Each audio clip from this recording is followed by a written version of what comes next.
another Thursday here. It's Crossing Lines, the place to be, 12 p.m. Eastern. It's your home. It's Donnie Rightside. It's Jeff Nadu. The hottest topics, the best sports topics, handicaps, everything. That's why it's called Crossing Lines. We do it all, people. And that's all we ask of you. Come to the chat box, have some fun, mix it up. Because Jeff and I, we got opinions. And that's what we're here for, Jeff. It's a Thursday. How you feeling, brother?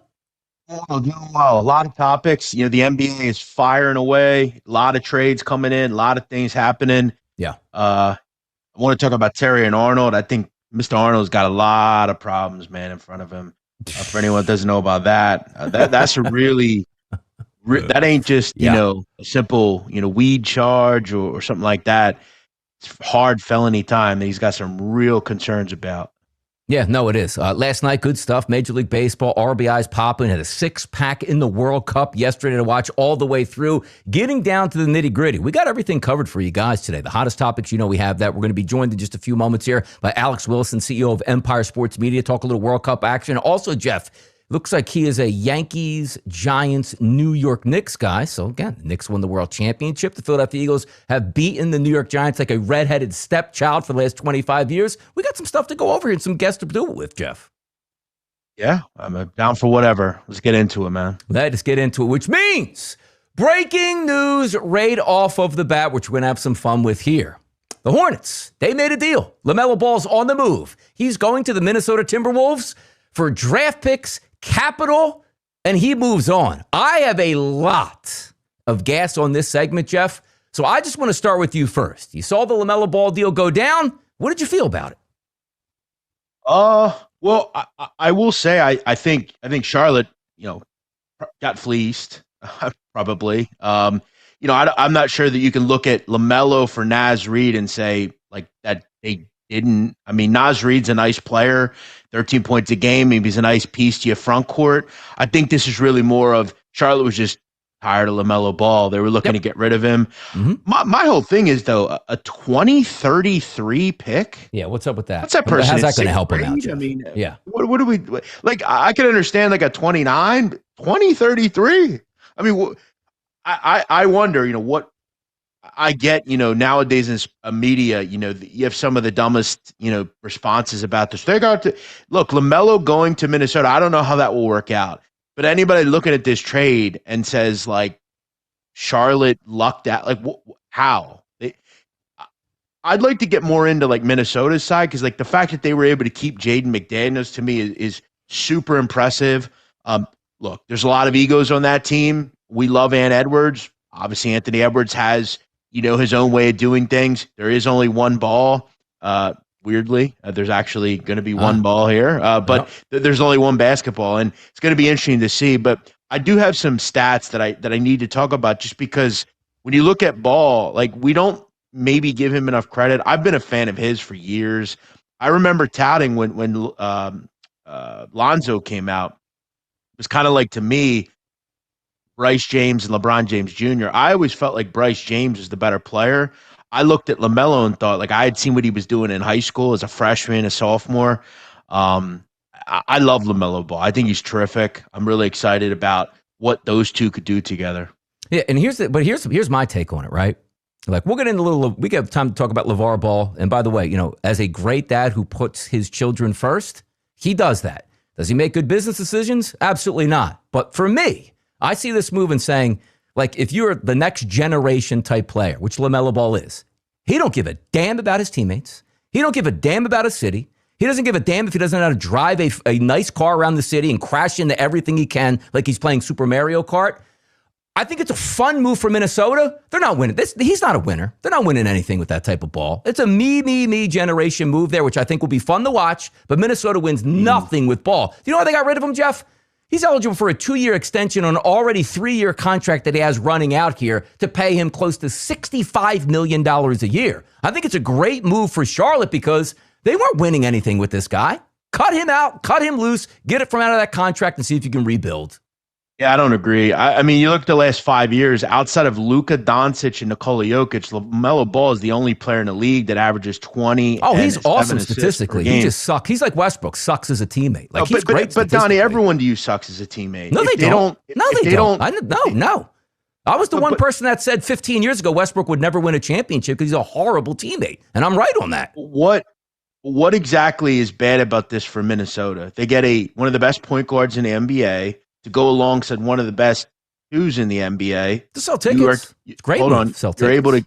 You're able to keep McDaniels, who's better than Naz Reid. You still have Rudy Gobert.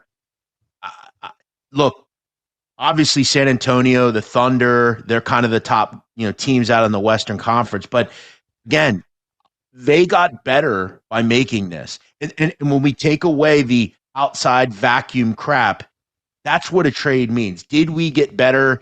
Did we get to keep what we wanted to keep? We did all that here.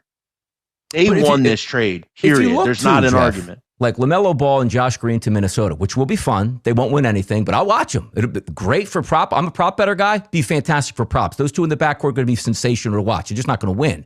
But also, the Hornets get a 20. Win? Why is that? Hornets get a 2033 unprotected first-round pick and 3 second-round picks and a couple pick swaps. It feels like they barely got anything for the guy, no? Like, if he's a superstar, you could basically got 1 first-round pick? That's my point. Yeah. That's what I don't understand. Yeah. Like, if you're looking at the trade and saying, who won the trade? Yeah. There's no competent argument you can make that Charlotte made and won here. Now, again, I do agree with you. They were just looking, I think, move on from him. Like, they felt like it was over, and if they could get anything, they were good with it. Again, though, they did not win this trade. And if you look at the Timberwolves, do I think they got better from like a wins, like a W or like a war, that sort of thing? They'll win more games. Are they good enough to beat Oklahoma City or the Spurs or the Nuggets or whoever? I don't know. This makes them better. It just does. Makes them fun. It does. It makes them fun. Like when I saw the deal go down, I was like, I like that for Charlotte because you get out from under that contract that's just going to bury you like an anchor. And you're already also all in technically with Minnesota. It's like, Jeff, when we talk about the Philadelphia 76ers, who don't make the right moves and don't sign the right people.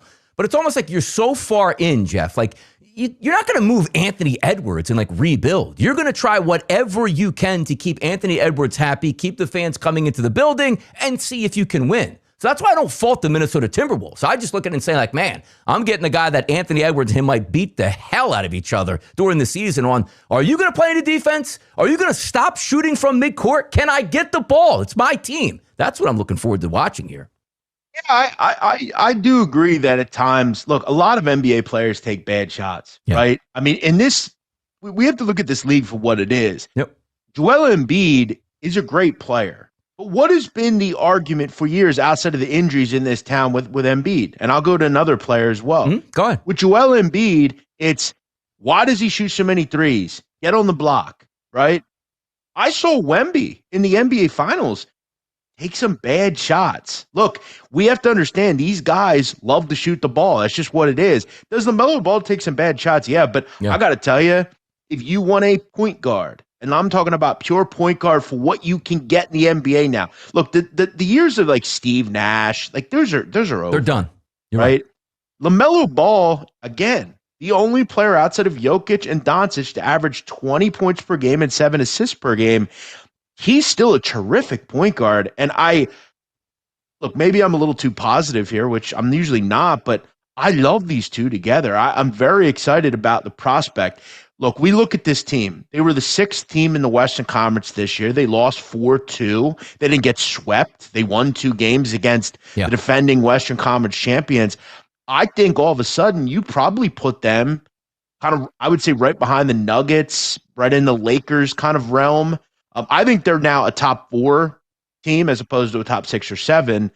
Will they win the whole thing? I relate them a lot, Donnie, to, the Nuggets ultimately did. But I look at their duo kind of similarly. Obviously, they have a big and Jamal Murray, but this is a really good duo that's now one of the top 5 or 6 in the NBA. I think it's exciting. I think we have to really malign the Charlotte Hornets for what they didn't get back.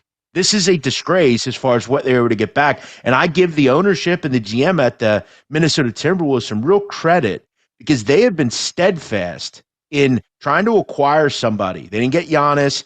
They then try to get LaMelo, but they were able to keep a guy in Jaden McDaniels who they really like. You look at that starting 5 now. Okay, you have LaMelo, Anthony Edwards, DeSumo, McDaniels, Gobert. It's a nice little starting five there. You got to build. And I think they've gotten better, and then you give up much to get it. Yeah, and the thing which is interesting is I think the NBA won because now you at least have a talking point in Minnesota. And for the life of me, like Jeff, Tobacco Road is legendary for basketball. Charlotte just can't get it right ever. Why has this organization just sucked for 30 plus years? Like since Alonzo Mourning and Grandmama, like insignificant every single year. It's almost like we talk about like the Washington Wizards. It's like they just are a horrendous franchise every year. Why couldn't Charlotte ever get it right? Was Jordan just the worst owner ever? And then he sells the team and they still stink. Yeah, that's a great point. Yeah. I guess they kind of look at it and say we want to build through Con Knipple, Brandon Miller. I don't know. Con's a player, man. Damn. It's weird too, because like I really was, there's a guy in the gambling community, Donnie. I'm sure you've seen him. That guy GRP. He's kind of a weird guy, but he had a Charlotte Hornets future, and we were on Spaces talking about it a lot, and he had talked about how he just kind of solved it in the second half. They were just a different team, and look, they almost made the playoffs, right? I guess I just don't know. Like, I guess maybe deep down internally, they just didn't believe that LaMelo was a long-term option. Look, the whole thing with the car and everything, I always take these kids for like, they are young in the end. They make dumb decisions. I made many. I'm sure you did. Yeah. The kid needs to wise up. I do disagree, though, completely on LeVar Ball. Look, did some of his businesses work? No. I think he's a great father. Yeah, and he is. Yeah. And I think he did what he was presented with. He was presented with an opportunity through his sons to get views and to create something. Was Big Baller Brand successful? Ultimately, no. But you know what, Donnie? FUBU was really successful for a period of time. It's not anymore. I'm not comparing the two. The BBB brand, which, again, had a nice little logo there. The shoes were horrendous, man. They were. But I'll tell you what. I bought a Big Baller Brand shirt. A lot of people did. Yeah. That's more than a lot of people could say. And I'll tell you what. I bet LeVar Ball will live a great life forever. He's getting divorced, Jeff. Do you see that too? I did see that bombshell there with Neon. By the way, who's this guy Neon that gets views out here? Who is this cretin? Big timer. He gets a lot of big people. But I've always liked LeVar Ball. This is the thing about society that I never really have understood. We malign a father who doesn't participate in his kid's life, which he should. Every father should participate in their kid's life. But then we have a guy who all he does is want to participate and build up his children. Now remember, two of them are in the NBA. One of them almost made the NBA and was pretty successful in basketball and has a career where he makes money rapping or whatever. He's done pretty well with his kids. Yeah. Why aren't we celebrating that? No, we do. Like I think he's a great dad. And your job as a father is to put your kids first and put them out there. Do you know what dad's jobs are? Like it's like a cat, Jeff. As soon as they're born, somehow they know how to go like into the kitty litter box. Like a father's only job is like, and my dad does it, and sometimes it's embarrassing sometimes. Sure, your dad did it as well. Every time they get in front of a family member, something they don't know, all they did, they never say like, oh, there's my stupid kid, Jeff, in the corner. Oh, Donnie's a bad, like they say, that kid right there, boy, you should see him play football. That kid right there, you should see him on the microphone. That kid right there, you should see what he did last night, man. He's amazing. Like that's what's always cool about dads, man. Always good fathers putting them that foot first here. There's my kid. He's better than me. He's going to live a better life than me, man. I love it, man. Being a dad's cool stuff. I mean, outside of like the little, like that car thing that happened with him, which again, like I'm still trying to remember what happened there exactly. He can't drive. Like he's got nice toys and just can't drive. That's all it is. I would tell him, and I'm sure he's smart enough to realize maybe get yourself a driver or something. But at the end of the day, like outside of that, I think he's been a really good NBA player. He doesn't really cause any issues. Yeah. And I'll give him credit too. He is a smart kid, and I'll tell you why. His girlfriend, beautiful. Number two, makes a lot of money. Good choice there by him. She's older too. She's like 35. Whoa. That's the kind of woman you want if you're some young kid making a lot of money. Hey, trade him in when they get old, man. Shout out to him. I think he just had a child as well. Look, LeVar did a good job with them kids. And, LeVar's going to be out in the open market, man. Everybody's eating. I think he's got one leg now, though, Jeff. Tough scene in the open market, no? And Deion Sanders, doesn't he? as That's well. true. Did he lose his leg or lose his foot or lose? I know he's lost a couple toes at that point. Deion Sanders is with Carucci. Yeah. How about that too? Like, look, older guys with the bag, Jeff, they can get around. I'm sure LeVar sons have taken care of him. Little percentage here, little percentage there. I'm sure he's not fine. And, with the whole divorce that happens at this point, he ain't going to be destitute, Jeff. That's the one thing that we do know. Do you think LeVar is more likely in his new bachelor world? Is he more likely to go after a woman his age? No. Way younger. No, it's always going to be younger there. But again, but he was with his wife for years. Like, wouldn't you want? Like, some men want women their age. But usually it all depends, like, financially at that point. If you're locked up for 30 years, and I would say locked up is a nice term, like you're married, not locked up because you can't stand your wife at this point. Because they tell you right now they had a great relationship. Some things just don't work out, and after 30 years they separate. But when that happens, Jeff, they ain't going for another 55-year-old man. They're going to go out to the club, and again, maybe he's got a good peg leg here that he could put on, still have some nice shoes and rock and roll. Ain't no way, Jeff, he's going after the 50-year community, man. Come on now. He's going a couple decades earlier. I heard this quote by LeVar in all this, and I thought, wow, like, he simplified things so easily, right? He revealed the news and said, quote, she wanted to go do something else, and that's fine with me. Yeah. We had our run. And I thought, that's pretty amicable, right? She's probably got, money. He's got money. They decided we're done here, And Donnie, how about this? He has confirmed that he's already moved on with someone else. Look at that. I'm fascinated. Who's the other woman here? Gotta be younger, right? Who's the one making the rounds all over the place? That was 50 Cent's baby mama. Who's that one? Daphne Joy. There you go. Maybe he's already on there. There you go. He's making the rounds. Daphne Joy's a piece, man. She's a piece. Yeah. Madon. Yeah. Interesting. One of my stuff. favorites. Yeah. By the way, we're also going to do a top 5 national anthems today. Yep, that's coming up. And by the way, Jeff, I have top 5 American anthems and the biggest moments here that I think you'll like as well, that you can rate and see some of my action on that. But that's what we love. We love lists. We love to get after it. It's a Thursday. World Cup again, Jeff. 6-pack on the docket, waiting for our guest to get ready in just a few moments to bring him in. But again, back on the NBA terms, let me ask you this question too, because I've always said this for a long time. The NBA offseason is fantastic. I think it's better than any other sport. It's better than the NFL. It's better than Major League Baseball. The stuff that moves immediately once you win a championship and somebody is crowned is amazing stuff that you never see. Jaylen Brown, they're just trying to give this guy away, Jeff. I'm not asking you again, like, where's he going? But I got a feeling like we're heating up, like, by the time we go Friday tomorrow on Crossing Lines, we're talking about Jaylen Brown on a new basketball team. That's the way it feels to me. Yeah, and he goes back to, the world of, like, he's a me guy, doesn't care about winning. And I could agree with you there. He does kind of come across a bit like Russell Westbrook. But look, I'll ask you this. Yeah. Are these guys wrong in that thinking? Like, isn't it just like, you know what? In the end, it's about me. I'm going to make as much money as I can. It is. I'm going to build up myself. Like, do any of these people truly in the NBA at this point and where we are in this league, do any of them really care that much about winning? I know there's some, like a Jalen Brunson, he's just built different. But like, this isn't the 80s or 90s, the 2000s with you and I growing up. It isn't like that. Now it's, oh, my man's on the other team. What's up?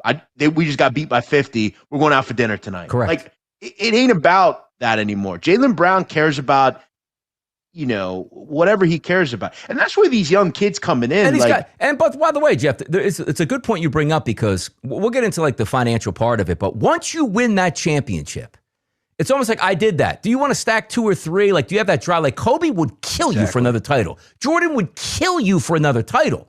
But now some people are like, you know what? I got the championship. That's my accolade for a team. Now let me go get mine. And AJ Brown, I can't blame the guy. Hey, look, if I'm not going to get enough receiving targets here from the quarterback who won me a Super Bowl, I want to go elsewhere where Drake May could get me the ball 15 times a game. It's time for me. I won a Super Bowl. Now I want me. I want to go to the Hall of Fame. And honestly, Jeff, I can't get mad at that, really. No.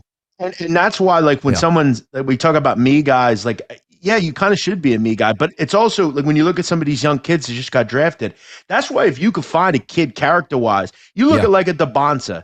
DeBonsa, and our guest, I think it was Aaron Torres yesterday, made the comment about how at the end of the season, he didn't just bow out. He kept playing. To me, that's That's something to me. That shows me that long term he will work to become something and win something. Real quick before we get to our guest, Donnie. Yeah. You look at the odds now. Mm-hmm. Timberwolves 22-1. That means third in the West according to the odds. I think it's a little high. I would still say, it's probably between them and the Lakers, but there'll be a public side. Bettors like the whole Anthony Edwards, but there's only one basketball there. So we're going to see. But when you ask who won today, who got better today, there is no argument. Minnesota won considerably in this trade and didn't give up much to do it. And I think they're a better team than they were last night. Fun. That's just the truth. It's fun. And sometimes you just need headlines, Jeff. Minnesota next year going to get a lot of national TV exposure here because they're going to be fun. We'll see how much they can win. But now, Jeff, World Cup, six-pack yesterday, six-pack today. Let's bring in our guest and have some fun here. It's Alex Wilson, CEO of Empire Sports Media, joining us on Crossing Lines on a Thursday. Alex, how's it going, buddy? Doing tremendous. I'm actually going to the game today against Germany and Ecuador at MetLife, so I'm going to be sitting in traffic for a couple hours, but nonetheless, I am excited.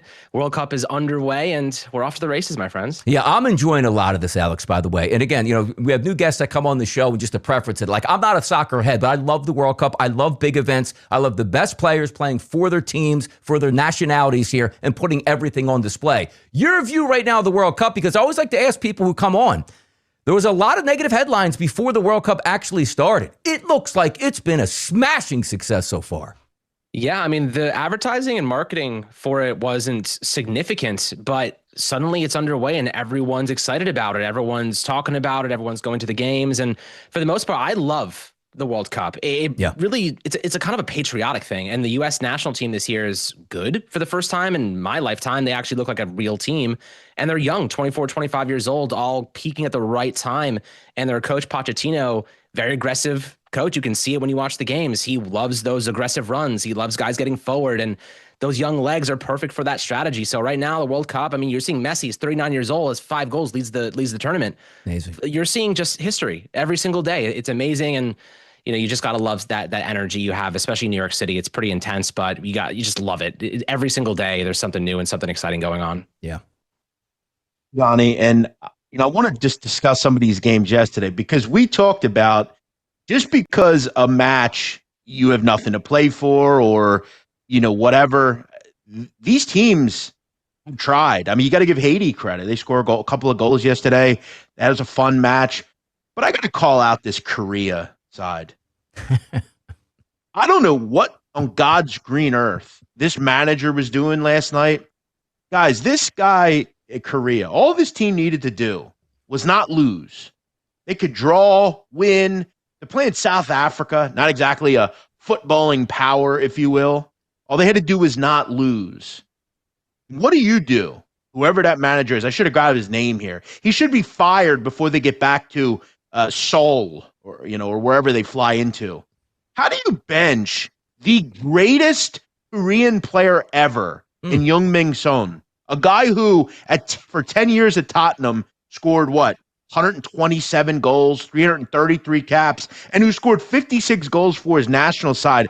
Look, is he the same player he once was? Of course not. He got older. How do you bench him? What kind of precedent does that set? What do? You lose 1-0 to pseudo Africa, and you go out, and that's that. Game over, cap over.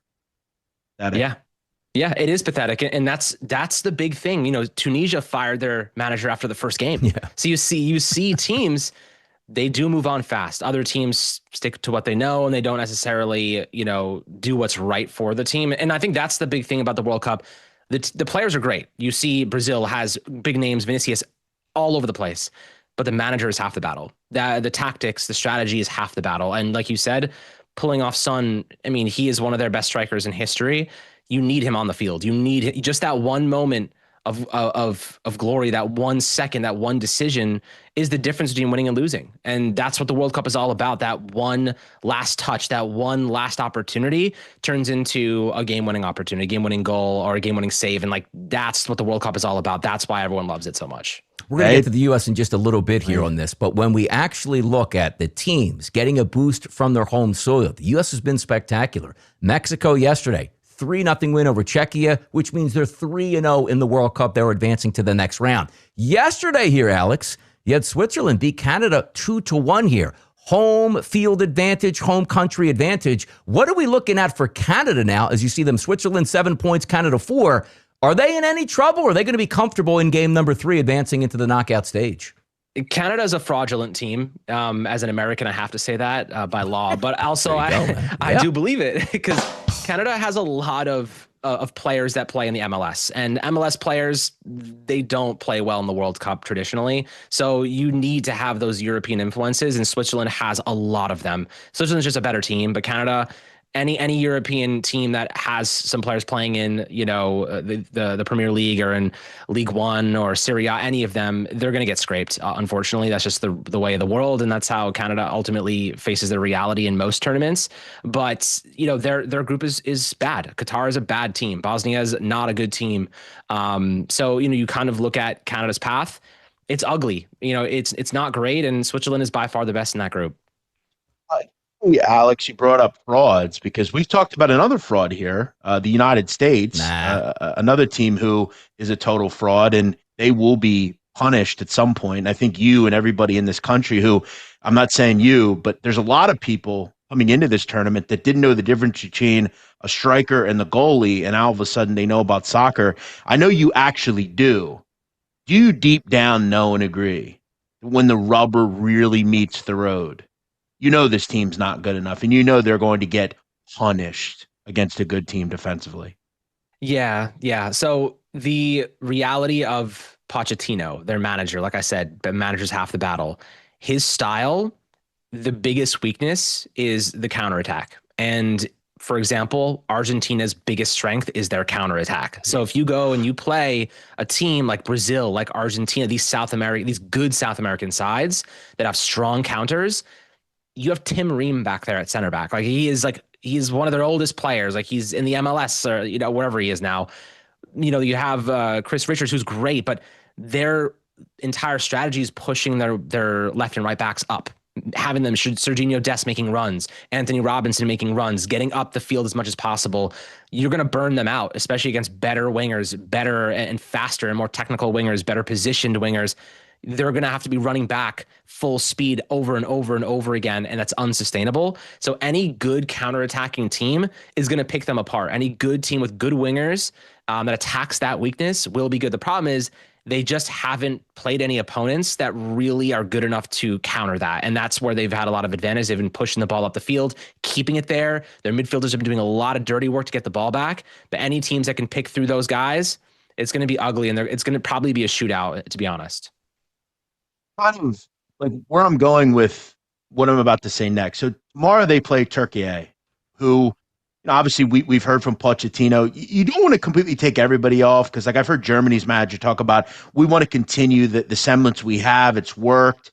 We don't want to be like kind of lulled coming into the next round. I noticed, like we talked about yesterday, Alex, like with the Eagles, like when the Philadelphia Eagles have something clinched, Nick Sirianni will just pull everybody. And some say, well, does that kind of take the mojo that you have going? But when you look at the U.S., tomorrow they play Turkey, which the game means nothing. Turkey is out. Today. In 2 games, Turkey has 61 shots and no goals. I'm not making excuses for them, but they have to at some point break through. This is why I love the over in this game. I've had a terrible tournament betting this, but how does this game not scream like 3-2, at least 2-1? I mean, this should be a fun one. I think Turkey could beat them up in the counter. Yeah, as a betting man, I'll give you a piece of really good insight here. Let's go. When it comes to yellow cards, if you get 2 yellow cards in the group stages, you miss a game. So the U.S., some of their best players, Balogun, I think that Anthony Robinson and Tyler Adams, all are on yellow cards.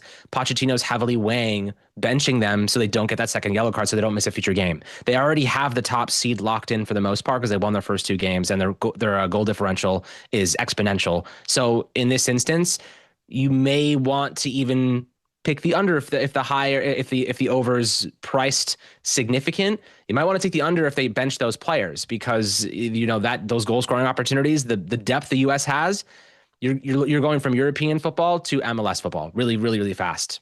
Maybe Turkey team total. They have to get some of these to go through. And you mentioned wings. I mean, say what you want. Turkey hasn't finished, but Yoler and Yilmaz are really good on the wing. So yeah, it's a good point about the maybe even a first half over. You want to look at the matchups as far as who the lineup is. But again, we'll see. Donnie, this game don't mean nothing tomorrow. So Bosnia is going to be today. What do you mean tomorrow, Jeff? Where are you going to be tomorrow? This game is tonight, 10 p.m., which is a ridiculous start time, by the way, too. Basically, what do you think about that start time, Jeff? Yeah, basically tomorrow. I don't care.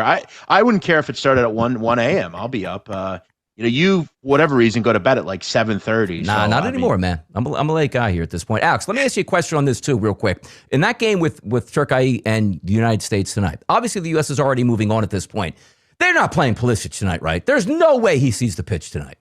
I would highly doubt it. I mean, he has a calf injury. Pulisic is known for being injury prone. You don't want to lose him right now, right before you go to the next round. So I would wager, I think they might really bench a lot of players tonight. Just sit them, rest them. If they don't need to play, there's no reason to over allocate and, press right now. Let those depth pieces get the reps. You never know when you're going to need them. And that's ultimately, if you have an opportunity to get those guys right, get those guys ready and prepared for an opportunity that you don't want them to have, this is the game to do it against a good opposition. Turkey is a solid team. They have really good players, but like I said before, a bad manager is half the battle, and they don't seem to have good management. Their strategy and tactics are quite poor. They have lots of shots on goal, but they're not good shots. I watched a lot of their games, and they're taking shots outside of the box. They're not really orchestrating many great opportunities. They're just taking shots, and that's a big difference between, discipline and just shooting to shoot. After last night, Bosnia, it looks like Bosnia will be the next matchup for the U.S. once they get into the knockout stage. Bosnia obviously needed a lot of luck and to play hard. They had to beat Italy in the qualifiers, which they were able to do. You give them credit. They beat up on Qatar yesterday. Qatar is one of the worst teams in this tournament. But again, you made some great points in like the tactics you need to beat the United States. Unfortunately, Bosnia just doesn't really present those. They're more of a kind of pack it in. They have some great defenders. Kolasinac is obviously a really good one. They're not exactly an up and down counter press type team. This could be another, again, very good matchup for the United States, but matchups are important. You obviously need good tactics, but you also, if you get the right teams you get to play, you could do a lot of different things. And they've gotten some good matchups so far. Yeah, you're absolutely right. And Bosnia is one of those teams, they just got big dudes, just big guys. That's it. There's strength, physicality. I mean, Edin Dzeko has been their striker for many, many years. I think he's getting up there in age. He might be on the bench at this point, but the U.S. are young. They're fast. Really, all you have to do against Bosnia, outrun them. Just exhaust them, and eventually you'll be getting runs into the box, and they won't be able to follow. They won't be able to chase. They won't be able to keep up, and just keep exhausting, keep hammering them away, and eventually they'll give up. That game against Italy that they ended up winning, Italy had a 41st minute red card, and they still tied. So it's like, they're not a great team. They're very, like you said, defensive minded. They'll sit back, park the bus, throw big bodies at it, make big runs, force their line higher, and try to get behind. And the U.S. will score a couple goals that way. 6 games on the card today, Alex. Anything catching your eye? Because I know you got some interesting stuff there with Japan and Sweden, as well as Tunisia and Netherlands. What catches your eye on the 6-game card today? Well, I mean, of course, you talked about United States and Turkey. Australia, Paraguay is interesting. Paraguay is one of those teams that they could wake up at any point. But I mean, I'm going to the Germany-Ecuador game. That's going to be fun. Ecuador is one of those teams. They haven't performed at a high level, but they're a sneaky good South American side. And I think that they do have some good capability, some really solid talent. Japan-Sweden's a great game, though. I really like that Japan team. They came back a couple games ago from a 2-0 deficit and ended up, I think, winning or tying. Like they're a resilient side. Sweden, they got their freaking chops licked by the Netherlands. They got demolished, but they have a good players too. Tunisia is garbage. The Netherlands will walk over them. And Ivory Coast and Curacao, like Ivory Coast is a good side too. They have good players. Lost of athleticism. Curacao, they got scraped pretty much every game, so they're pretty much out and done. They don't have much to play for. But there's some really sneaky good games today, and honestly, you have to be betting on all these ones. There's too much fun not to have some skin in the game. Love the stuff here. Love talking soccer with you, Alex, at this point. Let us know where we can find you there on social media here and what you're up to these days. Yeah, so we're doing sports for all the New York teams. Obviously, big Knicks win recently in the finals, so that was awesome. Yep. But you can find me at Alex Wilson ESM, and then the Fireside brands, Fireside Yankees, Giants, Knicks, baseball, football, all over the place. So I appreciate you guys and I appreciate the time. Awesome stuff here, Crossing Lines on a Thursday. Alex Wilson, CEO of Empire Sports Media, thank you so much for joining us today. Guys, we're going to take one quick short break, and then we're getting to the best national anthems out there, according to Jeff Nadu. We'll be right back after this break. Stick with us.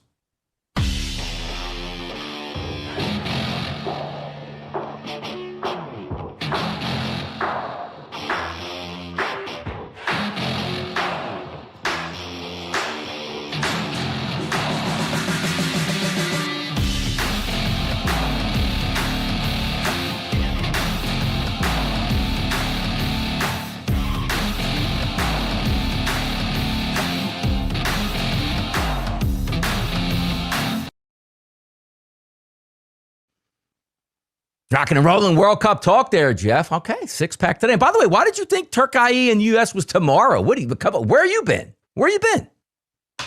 Why would I care? Holy moly. I don't look at times. I don't. Maybe it was tonight. How would I know? I don't care. Well, I look at games. I'm going to be playing Battlefield 6 and watching the U.S. at 10 p.m. tonight I don't, for another victory by the U.S. 3-0 as they move on. Also, they've been on Friday both the other times, so I assumed it was tomorrow. But yeah, I don't know why. I will say, take this for what it's worth. Just gonna put it out there. Okay. I bet this morning Germany 13-1 to win the World Cup. I love Germany, man. Big fan, and I want to get into the national anthems because they may be in this. So let's go. We're gonna go now. We're gonna take this a slow play on this, Jeff. We don't want you to rip through everything, and I do think we should go obviously 5 down to number 1.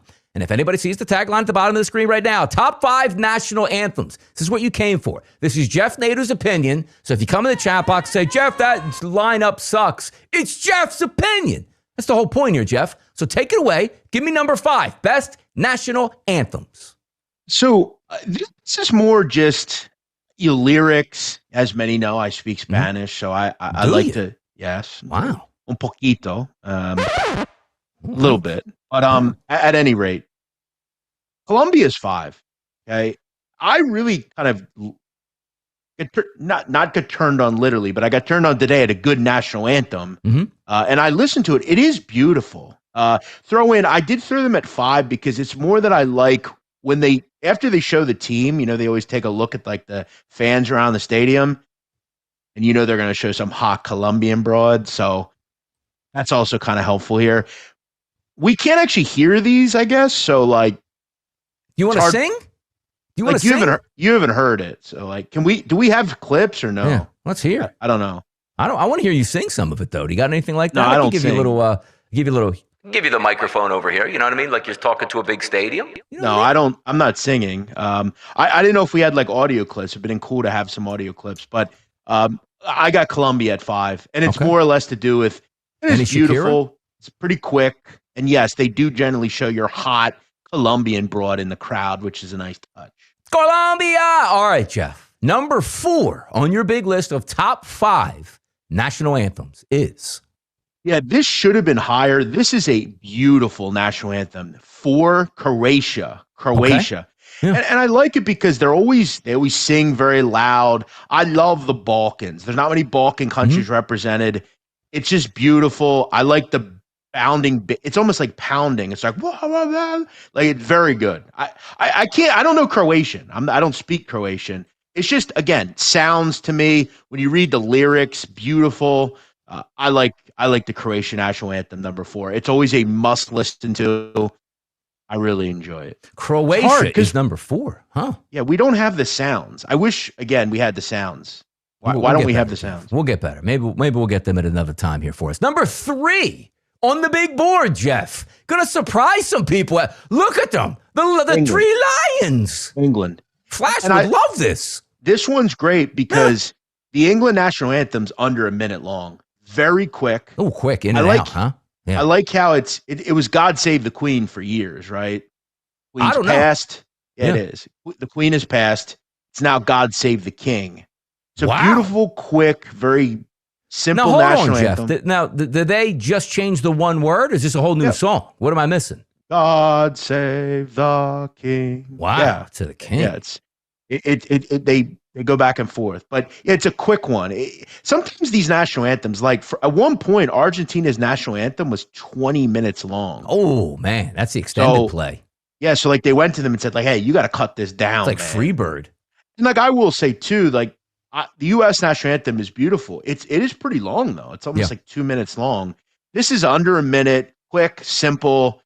You could just go across the line of players, boom, simple, move to the next. And it's actually quite booming. Like I love hearing them sing it. It's easy to understand. Plus, we speak English, so you can always understand it as well. England #3, very underrated national anthem. All right, so now let's keep it in North America next. So Jeff, it's North America. We know where he's already going, right? Oh boy, no, we're going to Mexico. Mexico's national. No, I don't. I'm not singing any of these. Why not? But again, we want to get you on tape singing, man.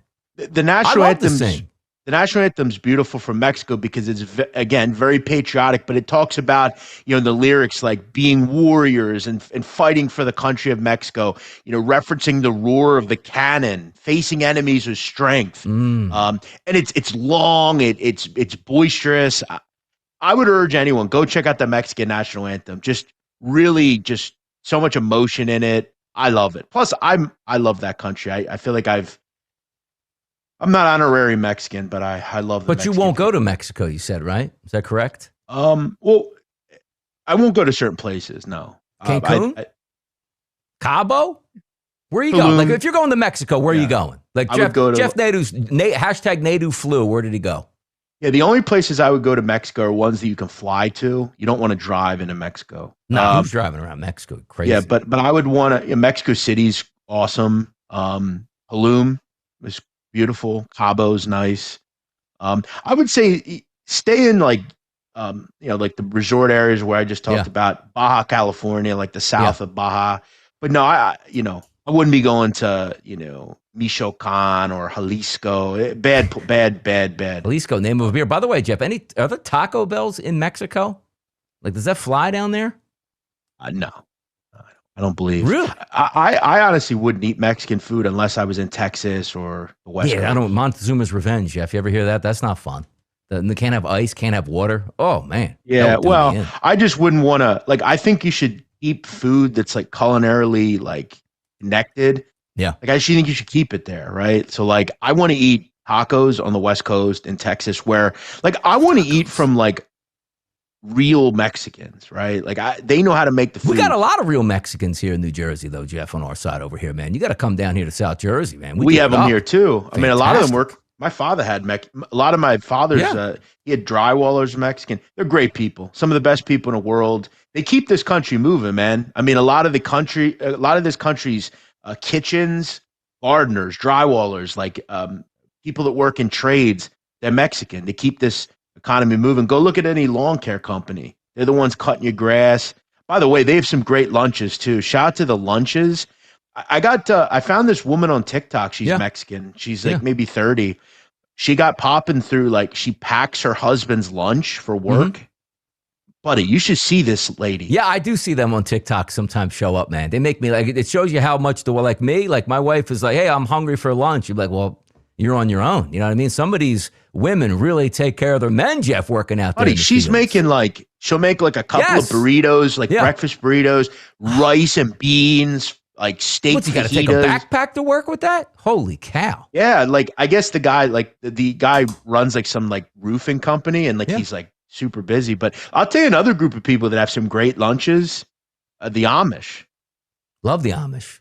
Like Jeff lives in Amish country, if everybody doesn't know that by now, but Jeff knows me. My family loves Amish country. You know how many whoopie pies I bought going up there to Amish country at this point now? Apple pies, whoopie pies. I love that whole genre there. I love it. How many Amish were at my dad's funeral? There were a lot. Yeah. My dad loved the Amish. He was country. Yeah. Jeff, you ready for one, by the way? Yeah. No. You ready for number one? Number one on Jeff's list right now. The German national anthem, Jeff. Explain yourself here. You know, I think with Germany, and I think with some of these national anthems, you just kind of, it's like when you hear the national anthem in this country, like at a great time, like you almost get kind of like, it's just beautiful. You know, you see it, you hear it, it's just beautiful. Germany, I feel that way about. When I hear it, I want to be German. You know, I hear it and I'm like, it's must hear. Germany's the best. It's a must national anthem listen. It's also the lyrics are really good as well. And look, I know there's a lot of there's certain time periods of Germany that we want to stay away from. Yeah, obviously, but the Germans are great people. They love their beer and their bratwurst, and German culture is really cool as well. I've always wanted to go there. It's a beautiful country. They seem to have a lot of pride, and I've always really enjoyed their national team soccer-wise. When we were growing up, they had some really great teams: Miroslav Klose and Bastian Schweinsteiger. Germany now combined forces, Jeff. Yeah. No, absolutely. No more. And by the way, a lot of people don't know the Amish are German, so a little connection there. There you go. Connection to the motherland here. By the way, let's take a look here, Jeff, from my side of things. Like, I didn't rank the world's best anthems. You know what I ranked? The United States best moments with national anthems 1 through 5 myself, Jeff. And number 5 on my list, you're going to laugh at this, but they kicked ass, man, in the 2000 World Series. NSYNC led off with Booze. NSYNC's going to sing the national anthem, Jeff. Booze. By the time they got done, sensational, Jeff. Standing ovation, man. Justin Timberlake, JC Chasez, and the boys killed it in 2000, rocking those World Series stuff, man. Fantastic. Timberlake, I mean, that group was so popular, man, in those days. And Timberlake was he's a talented guy, man. Yeah. He's a great singer. He won't go back. They won't. Jeff, they tour, I'm there. If they tour, I'm there. And they won't tour because Timberlake don't want to come back, man. Justin Timberlake had some bangers even in his solo career. Yeah. Lance Bass. Yeah. Was Joey Fatone. Fatone. There you go. Chris Kirkpatrick. Come on, man. We got them all. They were the early 2000s and the late 90s. Everybody loved them. Let me tell a little secret out here for the people watching this right now. Salt and Sync, Jeff, 3 times live. I had a little sister. I didn't mind the music. Dad and mom never wanted to go. Can you take the kid? Absolutely. Okay. Well, 3 times, Jeff. Once in Camden, New Jersey, at the used to be called the Blockbuster Center, the E Center, I don't know, Tweeter Center. It's been a million different names. Tweeter Center, yeah. Then I saw him at the Spectrum, which is no longer there. Then I saw him at Veterans Stadium, which again is no longer there. There you go. I mean, the fact that you said it was for your sister, that's fair. But like, if you had went on your own, like that would be. No, I never went on my own. I always and again, it was a simple fix because I didn't mind that genre of music. Like the only thing I don't really like is country music at all. Like I love rap, I love hip hop, I love R&B, I love 80s music, I love old school music, I love all of that, and I do like boy band type music as well. I love dance music also. I won't lie to you either. I really liked NSYNC as well. I thought. Yeah. I mean, I was like 12, 10, 12 years old. Look at people in the chat box too. Here's the best part about it. Like Coach SD7 in the chat box. DRS just lost points. These are the people bumping ridiculous songs that nobody wants them to hear. Hate everything. You could say, you like this. They would say, you're stupid. They hate everything. I don't even read it. Bad take. Exactly. Coach SD, bad take on himself, he says in the chat box. Glad you owned up to it there on that point. Yeah. Well, wait, country music? Horrendous, Jeff. Can I get a quick take on your country music before I get back to my list here? Oh, it all sounds the same. Every song sounds very good. Shania Twain, very good. Everybody else, horrendous. The only country music that if you'd even consider country music that I would even consider, would be like Johnny Cash. Way old school. Yeah, like the real country music. Like back Let me in ask the day. you. Yeah. Underrated, and I will say you brought up your sister going to concerts with her. Yeah. I remember Avicii, when Avicii was big, the DJ, he came to Leah Course, and my sister, she was around like 18, 19. I was like in my early 20s. We were first row at Avicii. It was we had a great time. It was amazing. That's really when I started bonding with my sister a lot. But I going to a concert with your sister, kind of underrated. By the way, how about this one, Jeff? Number 4, Mariah Carey, one of my favorite singers of all time. Banger after banger after banger. The true diva here. Number 4, she sang at the Super Bowl one year, Jeff. Unbelievable, fantastic performance. Anything Mariah does, I'm down with it, man. I'm down with it. Couldn't agree more. The people that don't like Mariah out there, like, look, they get a little space cadet as they get older, but Mariah Carey, absolute banger. Again, early 1990s through the late 1990s, and then came back with another monster album in the early 2000s. Fantastic stuff. I wanted to get to this one. It looked like she smelled so good, too. What happened? It always looked like she smelled so good. I was going to say, you get up close and like, is there something we need to know, Jeff? You know what I mean? In the aura? No, she looked like it. Fantastic. I love Mariah. I always love Mariah Carey. Metallica, NBA Finals 2019. Jeff, they didn't sing. They just played like guitars and stuff. 2019, which was Golden State, which they're from out there in the Bay Area. I thought that was tremendous. What is your take on non-singing national anthems. Because Jeff, you've been to a lot of Eagles games, a lot of big Eagles games. They bring the Navy dude in to blast that trumpet. He's fantastic.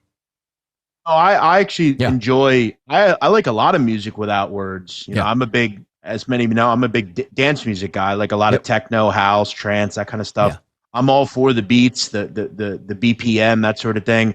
I don't need words to anything. Yeah, I actually think I've never heard the Metallica one. I'd actually like to hear that because I have a rock mood. You know, I love like grunge and stuff.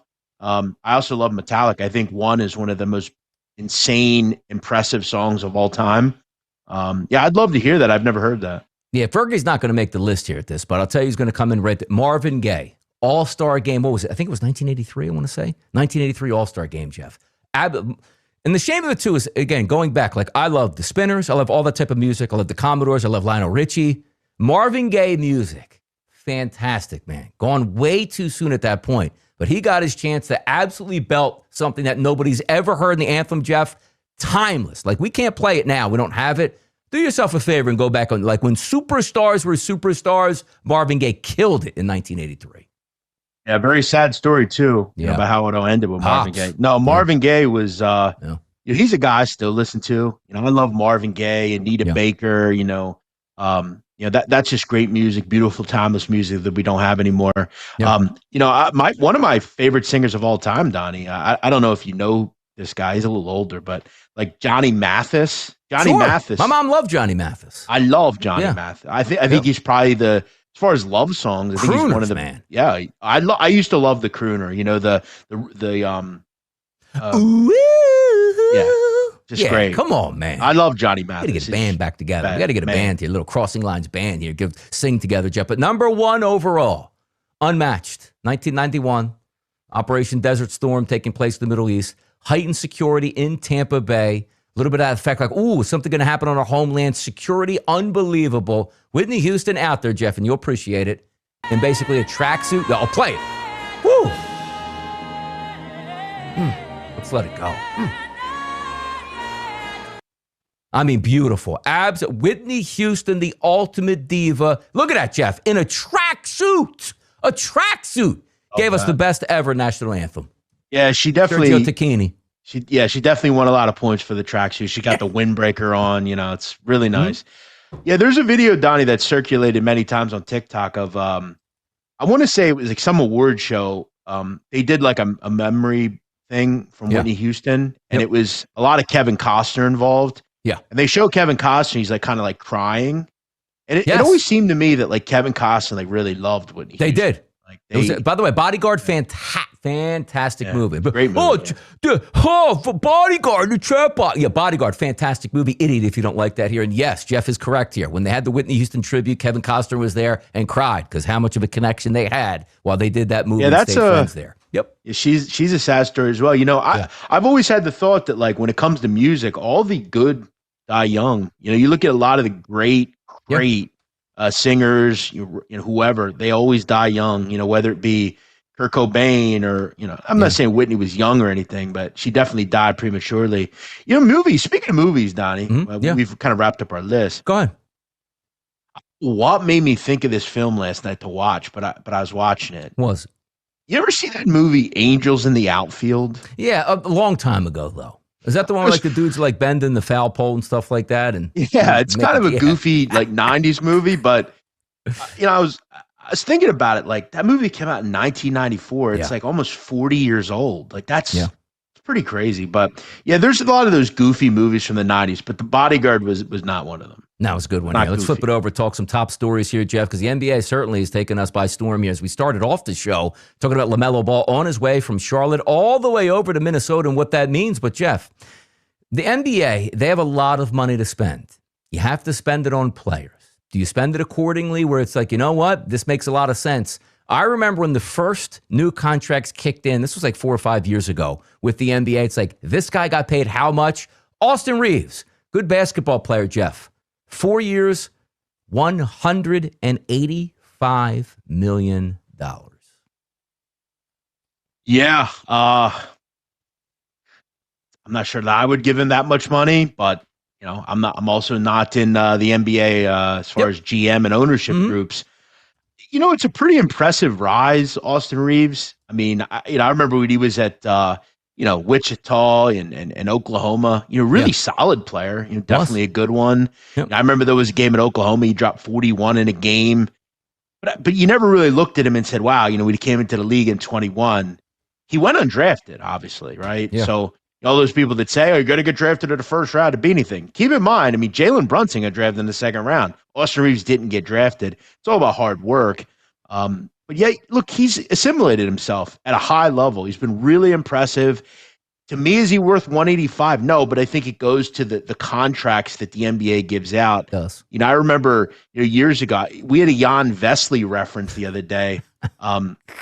There was a basketball player. I'm trying to remember what his name was. He was a pretty good player in the NBA. The hell was his name? It was maybe about 10 years ago.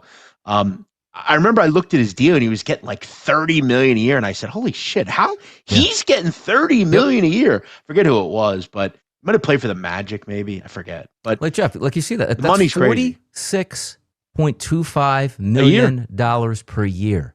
Yeah. $46 million a year is Austin Reaves. That's incredible when you think about it. But you're right. It's just the next man up. Like we see, like, oh, Brunson doesn't even make that much. Like if you're in line while this money is flowing, and all you need is like one other suitor, and you are getting paid the max. But ask this. Yeah. If you take, let's say LeBron goes somewhere else or retires, right? Yeah. I mean, outside of Luka, he's your guy there. Right? Austin Reaves. But by the way, and again, doubling down on the Lakers there. Yeah, doubling down. LeBron James, when we have, I guess, let's call it training camp in the NBA, is he still going to be a Los Angeles Laker? Because they're open for a little sign and trade for Jared Allen, which I think makes the Los Angeles Lakers better. And then LeBron gets to go home to Cleveland. Is LeBron a Laker next year? I think he'll end his career with Cleveland. I do. Do you? I mean, they're very open. I mean, yeah, I'm sure they are, but I mean, it really doesn't matter what they want. He's the king. He's the one who knocks, Donnie, right? It's like that scene in Breaking Bad where Skyler worries with Walter, I'm worried about you. He goes, I am the one who knocks, right? That scene. The Lakers do what they do. It doesn't matter, though. LeBron is the decision maker. If LeBron wants to stay in LA, he's going to stay in LA. It's not going to be Jared Allen that makes any difference there or whoever. Yeah. No, it'll be interesting to see. I think it'll be good for the NBA if he goes to another team because, again, just like LaMelo Ball going to another team, it's another talking point. I don't think the Lakers are going to win anything next year, but Austin Reaves making a lot of money. Can Luka stay healthy? Is LeBron James going to give it another year, and then he's going to retire and get his flowers? But it does make sense where it's like, hey, back where I started is where it's going to finish. And that seems like the way it is at this point here, Jeff. So there, little NBA talk. Though. Yeah, little NBA talk coming up on the 1 o'clock hour. We do want to talk, Jeff, here before we get there.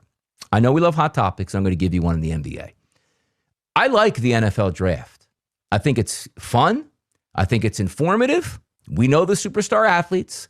Football is king here, so you want to see your team improve. In just about every draft, your team's got 4 or 5 draft picks. Doesn't happen in the NBA. Sometimes Jeff, teams have no draft picks here. Round number 2 was on last night, and quite frankly, I forgot about it, Jeff, until I saw the rundown here today for crossing lines. So I'm going to ask you this question. Like, when we get to the NBA, Jeff, and I know you're in college basketball, you don't want the filler. Like, we don't need a conversation with every single family on what it feels like to be drafted and how does it feel at this point. Give me the information I need. How does this player fit on the team? What it's going to look forward to? How the matchups are going to be? Have we jumped the shark in the NBA draft? For sure. Definitely have. Yeah. I think it should all be one night. You figure if you start the NBA draft at 7 p.m., right? You get through the first round by 9:30. Mm-hmm. You could do the second round in an hour and a half and be done by 11. This is it's just pulling it out. I thought it was pretty cool seeing all the families, you see the dads kind of who raise these kids, that sort of thing. Definitely cool. I wouldn't mind doing that with, let's say, the first 10 picks maybe, or 5 picks, but I don't know if we need it for like the whole lottery and the top 30. For me though, it's more when you look at the draft too, it's just, we just see, and we see it in the NBA the most, is some of these kids that get left behind and just have terrible people advising them. But yeah, the draft itself has jumped the shark. It should be one night, Thursday night. Keep it on Thursday. Why is it on Tuesday? Why is it on Wednesday? Look, and the thing this year kind of sucks for the NBA because this is the best draft in years. Yeah. But you have the World Cup. You have other things going A lot of on. things. If this class was next year, it would be perfect. I also don't. I guess I'm also like I heard. Look, Coach JB, and we've had our differences in the past, but like I heard him talking about it. He's like, nobody knows who these players are, and I said, like, I'm thinking to myself, like, well, actually, everybody does. Like, they're some of the best players ever. He talked about, none of them are from this country. All of them are from this country. He's talking about they all transferred. We don't know who they are. They were all freshmen. Yeah. I thought this draft was everything you would want for the casual. Some people just hate everything. It just is what it is. I thought this draft was great. I enjoy the second round. Again, I'm more of like a college basketball nerd, but yeah, you are. It was cool to see where some of these guys would go. It also sucks, I guess, for certain markets because their teams don't have a pick or whatever. But you're right. Also throw in the analysts they have. Some of them just suck, right? I mean, like every player is Jay Billis's favorite pure player in the draft, right? Like why? And again, Jeff, I see because you don't need to be an ass like on the telecast. But it's okay, Jeff. Hey, they drafted this guy 6 overall. This is ridiculous. This franchise is going nowhere. This is a reason why. This is terrible. Like you're right. Like this, you know what? Steal the draft. Like I saw somebody, Jeff, say, LeBaron Philon goes to the Sixers. Absolutely amazing pick. Fantastic stuff. I give the pick a B. Well, if he was a steal and it was a fantastic pick, why is it a B? Just be real.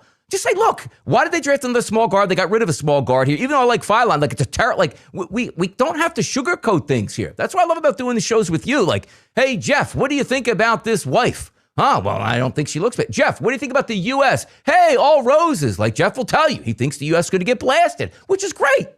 It doesn't have to be sugarcoated all the time, Jeff, and that's what we get. Yeah, I think the problem with a lot of media nowadays, well, there's so many problems with it, but one of it is the agenda-based stuff is where you have to say things because you don't want to offend something or someone.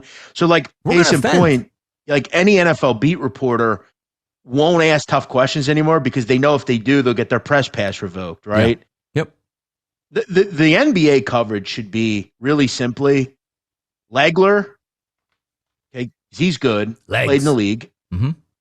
Bobby Penn, who understands GM ownership stuff, salary cap, that sort of thing.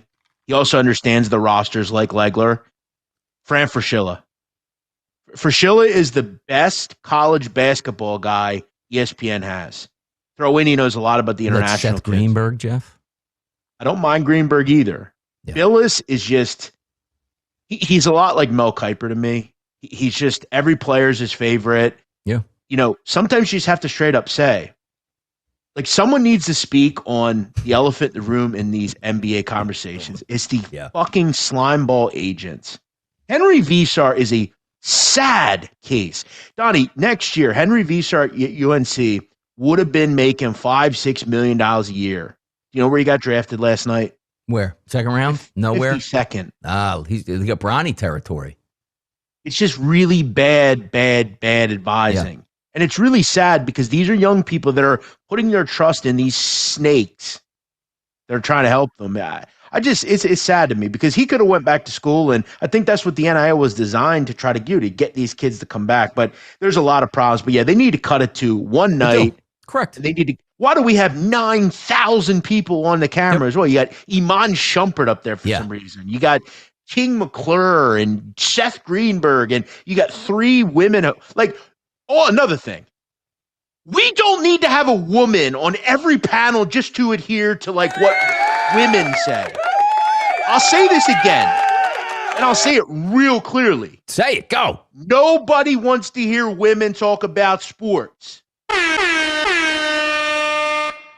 Period. By the way. It's just like when, hold on. It's just like when L'Oreal has fashion shows or some makeup convention. They don't bring me or another man because we don't know shit about makeup. Mm-hmm. What are we doing here? It's such a topic that I have. And sometimes it does come off like, oh, no, you're just a bunch of guys. No, look, the Philadelphia 76ers had some of the greatest, play callers, or should I say play-by-play guys and analysts you can have over the years. Mark Zumoff was unbelievable. He was so much fun, and he could have kept going. He's like, oh, it's my time. I'm going to step away. And the Sixers do what a lot of teams do now. We're gonna put an out of town woman on the telecast, and there's women that can call games and women that have their place in games, right? WNBA game, women are calling it. I respect it. I don't like the WNBA. I'll watch every once in a while for Caitlin Clark. That's their time to shine. And all women like talking before the game on it. Fantastic stuff. I don't need women just to get those jobs because they want to put a woman in that spot. And I know it sounds like, oh, that's a little crass. No, it isn't. If you're really good at your job, I understand. But just placing people in there, hey, first all women telecast of an NBA game. Why? Why do we need that? I don't need that here. If you're good, you're going to get the job anyway at this point. And from me listening to a Sixers game, it's absolutely nails on the chalkboard. You might be a great human being. It's not what we're talking about here. But when I listen to a Sixers game, I want to turn it off immediately because of that voice. It's like it doesn't resonate with me, Jeff. It's also funny because, like, look, I'm not saying every woman in sports, like, you look at like a Joy Taylor, right? Mm-hmm. All we've heard throughout her career is how Joy Taylor worked so hard to get here. Yeah. And we find out deep down, it's like, no, she kind of just screwed everybody. And then it came out in the court. It came out in civil paperwork.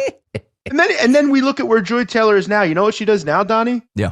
Sits on a podcast and talks about sex all day. There you go. That's what she should talk about. Talk about that. Now, I want to make clear. Go ahead. I do think there are several women that are decent at it. Like, I've always had a connection to Kelly in Vegas. I like Kelly, you know. Not an announcer, though. Right. Play-by-play. And we even had, like, Mina, right? Mina came on the show. Yeah. When talking about soccer, she tactically understands it. She doesn't sit there and some of these women it always goes back to how they look. And they make it clear. Like Taylor Mathis. Why do you think Taylor Mathis shows her face and what she looks like? We all know. Guys on Twitter. That's why. I mean, no one's looking at her for her sports picks, right? Antonio. You want to have a woman as like the person that directs the conversation, like Molly Karam. Molly Karam's really good at her job, I think. I think she does a nice job. I think she knows how to push buttons, but she actually knows a little something. But like, we don't need some women's basketball expert on just to adhere to not being misogynist. Yeah. Hey, with the sideline report. Hey, coach, did you run the ball? Yes. Okay, back to you, Mike. Like, that's what they give us sometimes on the ground. But it is what. But we have to have conversation. We're gonna have like a top 5 list of announcers that we love and announcers we hate. Men's and women's edition here, because you know with ESPN what they always used to do, right?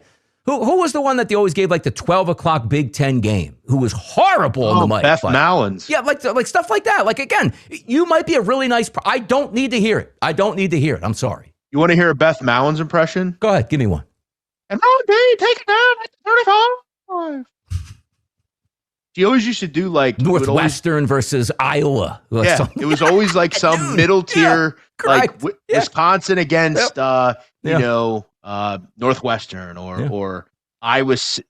Yep. Yeah, it was always that 12 o'clock, and it was always Anthony Beck and Beth Mallins. That was always the pairing usually. There you go. Rock and roll here. By the way, talking a little Major League Baseball action, Jeff. We have 2 games in play already today because Travel Day is a Thursday. Rays are up 5-0 in the 4th inning over the Royals, and the Pirates 1-0 over the Mariners. Now, Jeff, we have 7 games today that we're going to hit here and go over and give the people a little baseball flavor on a Thursday. But before we get there, Philadelphia Phillies last night, like usually not clutch, crazy the past 2 nights, down to their last out and strikes, knocking off Washington. I know a couple nights ago you had that total, which you love because you got it way before the 9th inning, but they went ballistic there. And last night, amazing stuff yesterday from the Phillies and the Nationals again, man.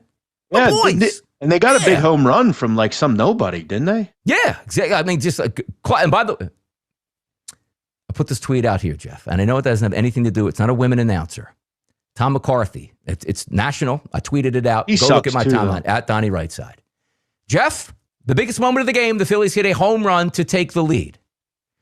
Long drive, it's going back, and it is one. Oh, it's a home run. Literally. Watch that. What? It doesn't. Kobe Bryant hits a 3-point shot to win a game. The 3 is up, and it is. Oh, went in. Like, what? Yeah, I'm not a Tom McCarthy guy either.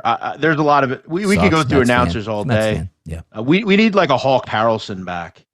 And That guy got tossed, yes. Guy got tossed right out, man. Those are the old school guys. That guy was a good guy. Saying whatever you want on the hot mic. You'd have like Hobie Wetner doing like ump duties. What you doing there, Wetner? Yeah. You know, like people like he'd Jason go Benetti off on the Joe West or whoever. Yep. Yeah. How about last night too? Shohei Ohtani, Jeff. I mean, the best baseball player that we may have ever seen. Like I thought it might have been like Mike Trout coming through. He's just too injured at this point. He'll end up making the Hall of Fame, but never going to get to that level we thought. But a pitcher that can be another guy, filthy, and a guy that can hit at the plate. Shohei Ohtani is the best single baseball player in the history of Major League Baseball. He absolutely is. Yeah. We're right up there, right? Yeah. Mike Trout doesn't get near enough hate. He's one of those guys, Jeff. And you know why? He never wins shit. Nope. And doesn't never care. wins Ugats. Doesn't it's care always either. I'm at the Eagles games during the playoffs because my team never wins. He doesn't push to get traded and actually go win anywhere. It's just about him being Mike Trout. Again, a guy who was very good at the beginning of his career. Very Bryce Harper-like to me. They've had similar types of careers. Shohei Ohtani gets it done. He could do it multiple ways. His teams win. Biggest spotlight. Yeah. And listen, like I love Trout. Trout is an awesome guy. He's local here. But the fact that they're just some guys, Jeff, like remember Bradley Beal in Washington? Pay me all this money. I don't ever want to win, and I'll never get criticized because my fan base is insignificant. Damian Lillard was the same way. Dame, get the hell out of Portland, man. No, I will never get criticized here, and I'm going to make a ton of money. Mike Trout is in a city of Los Angeles, which is a monster city. The Dodgers get all the lightning bolts, and he's like, just pay me my money.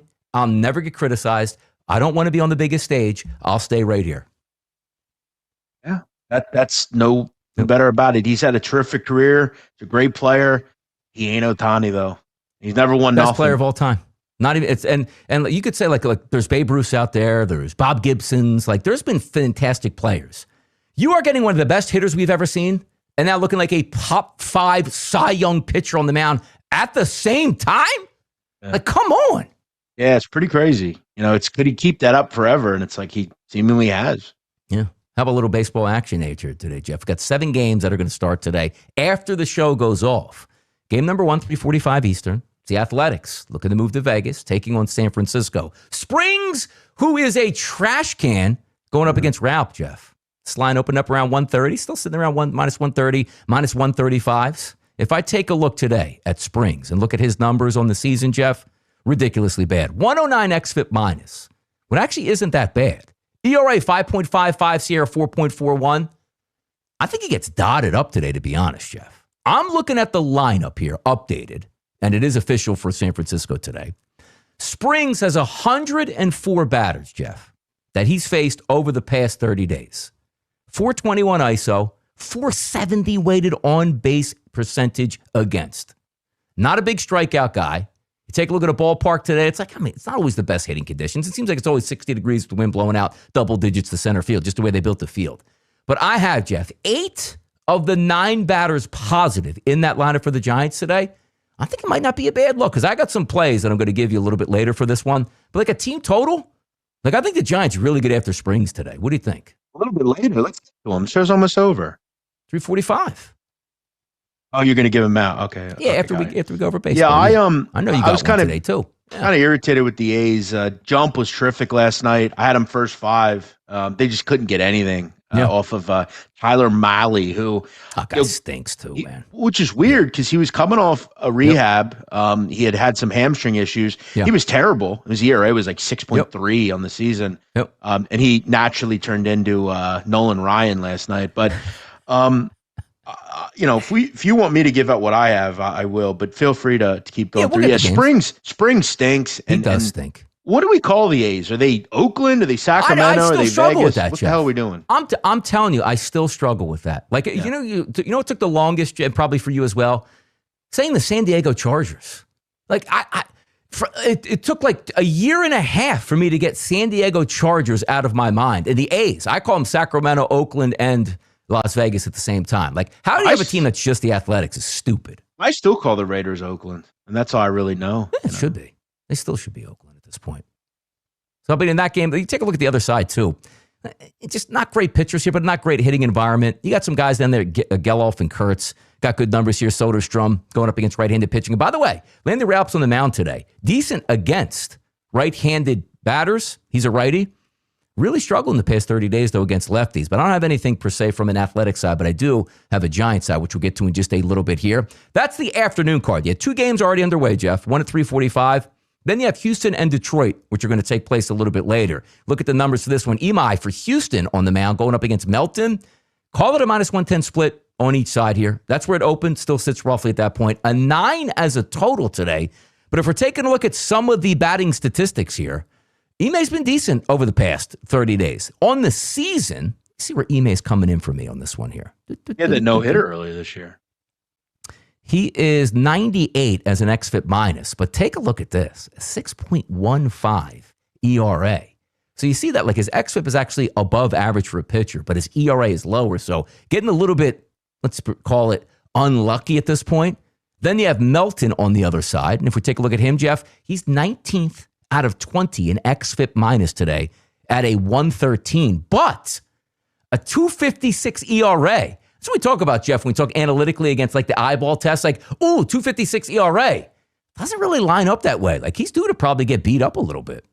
Yeah, maybe you go to the over. I mean, Houston's bullpen sucks also. I have to disagree a little bit on Ime. I just don't think Ime's great. I mean, he has had one good performance. It was a no-hitter. Yeah.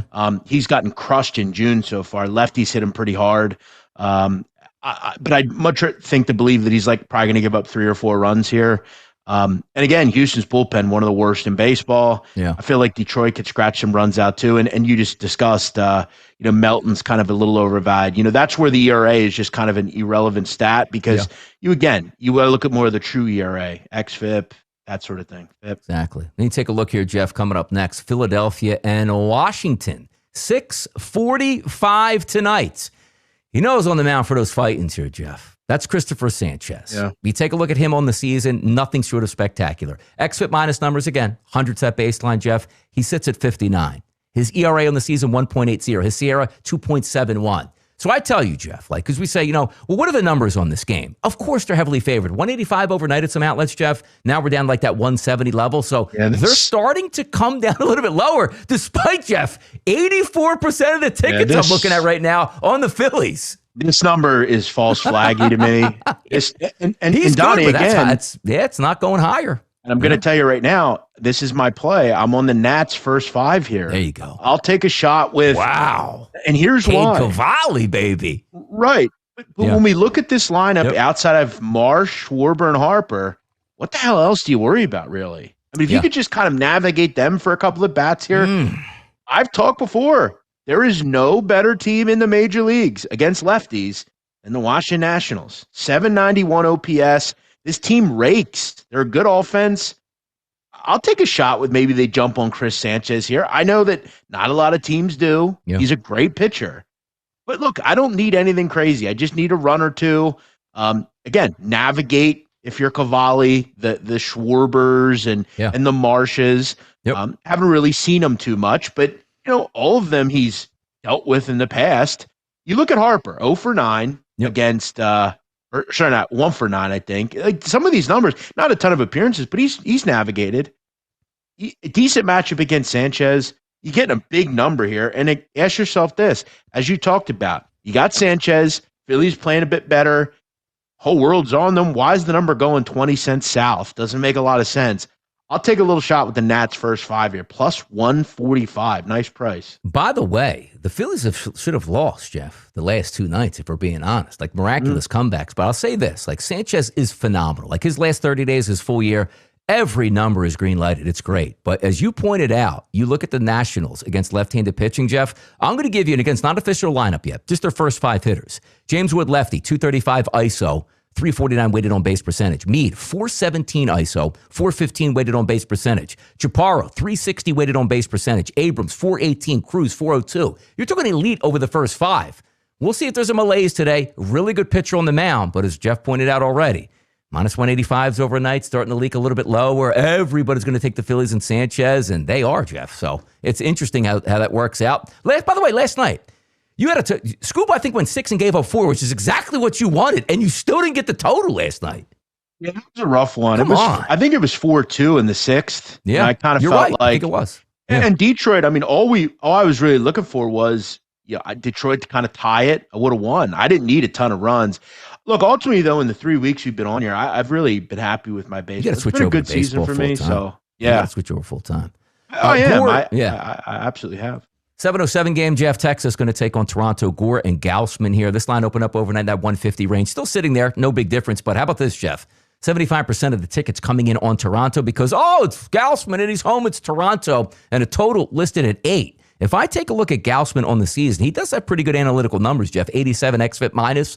He's got an ERA above 4 here, but a nice low Sierra. But if we're not looking analytically, technically, his last 40 batters from the right-hand side have really gotten to him here. Not a great lineup for the Rangers today. I don't have anything really on this game overall. Looking at both of these sides, Mackenzie Gore can be a little bit slippery as that left-handed pitcher. I didn't like this game a lot, but everybody's looking at Gaussman, Jeff, as the heavy favorite, rolling with it here. Yeah, I didn't have much either. Yeah. I think Gaussman's maybe a little overvalued. Gore, I don't like much either. Texas, pretty good bullpen, though. They can kind of maybe win this one late. Two good bullpens, actually. So if this one's tied, it's really kind of a hit or miss one. It's funny. I was watching on YouTube last night. One of these soccer fans from like England or something. Yeah, it was fascinating content. He went to a baseball game at Texas. I guess he was in like the Dallas area. Yeah, it was fascinating for watching him trying to understand baseball. Like I love that. I was really fascinated. I watched the whole video. I thought it was really interesting. Some of that content's really good. Whoever's doing that, it's good stuff. He couldn't believe how big the stadium was and how big the food was, right? You go to a game, they got like a 12-foot hot dog. Yep. But then he gets to the actual game and he's like, he doesn't understand like how it all works. It was really interesting. Learning baseball. By the way, again, if you it's easy to watch and be like, okay, soccer. Some people don't understand offsides at all, but you catch on pretty quick. Good luck trying to learn baseball. It's like it can be intimidating. Like I love to play craps at the casino. First time you step up to a craps table, it's very intimidating. Like you got to get involved. So shout out to people trying to learn baseball because it ain't the easiest thing, and it's the most statistically driven sport you could get, man.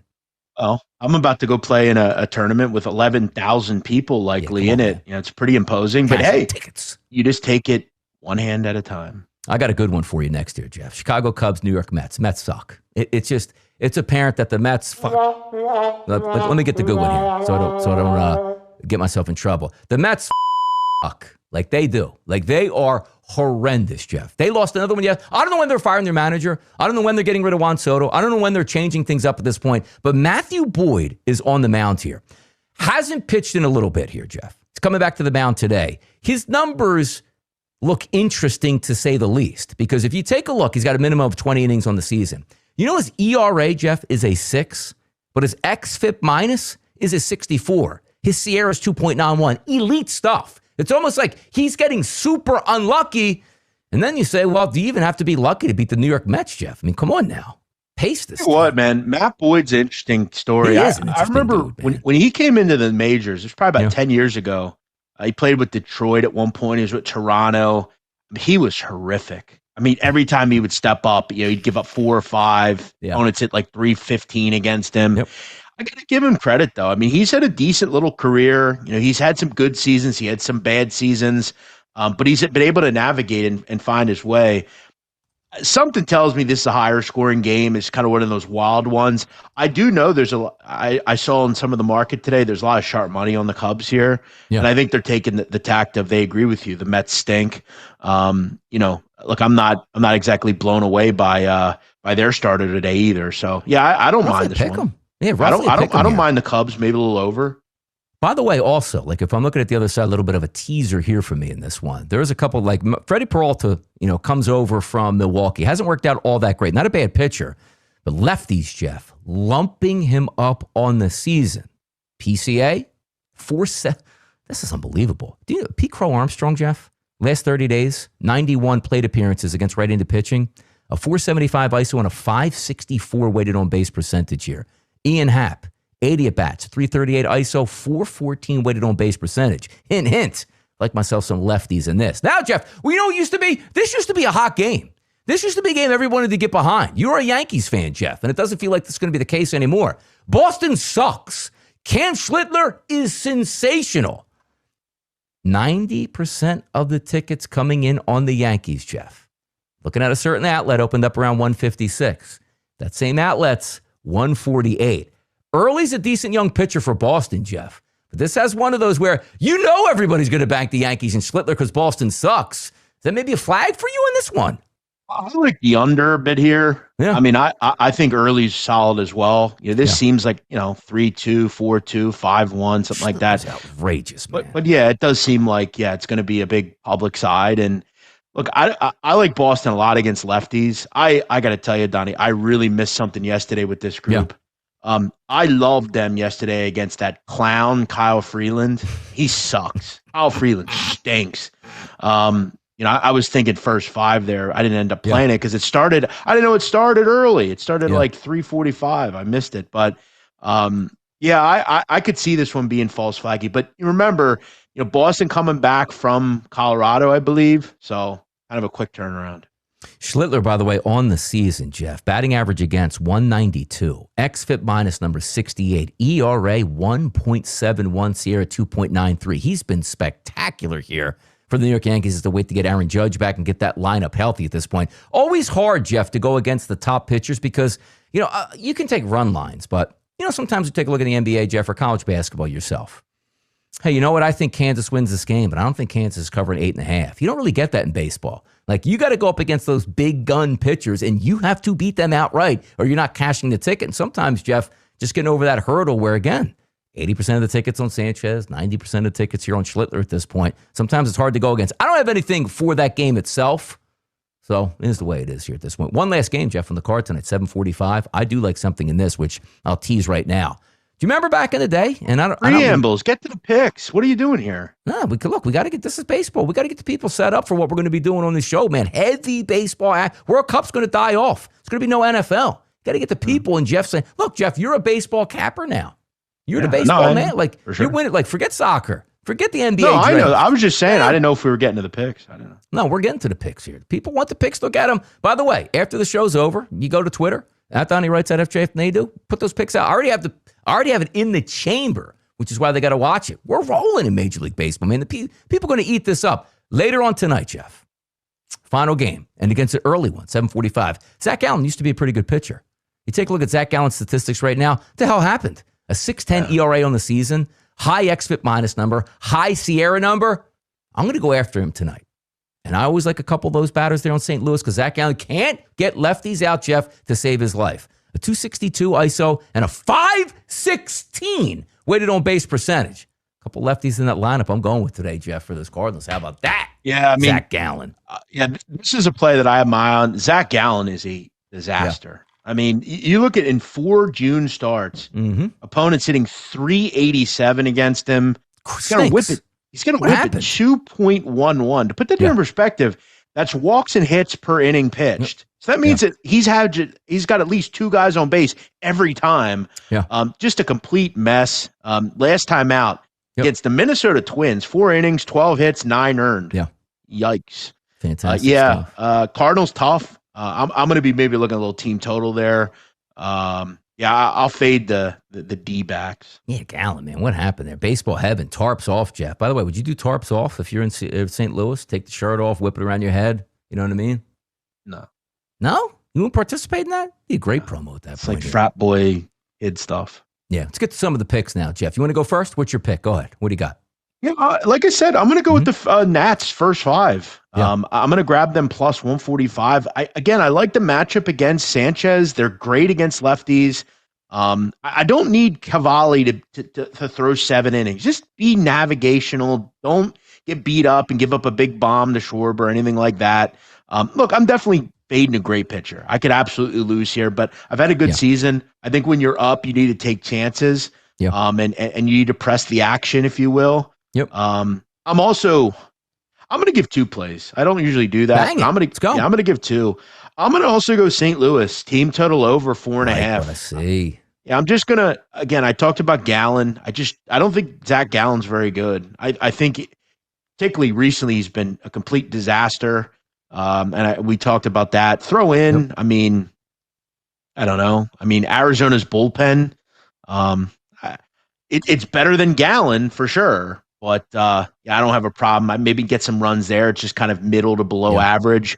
Yep. 4.5 seems too low. Give me Newt Barr and those guys Give me over 4.5 here. All right, here's my six-pack here tonight. I had a six-pack last night, cashed in very well, been doing great. Winners are 5 of the past 6 nights here. Looking to extend it on Thursday. It does start early there. San Francisco taking on the whatever Athletics here. I'm going to take the Giants.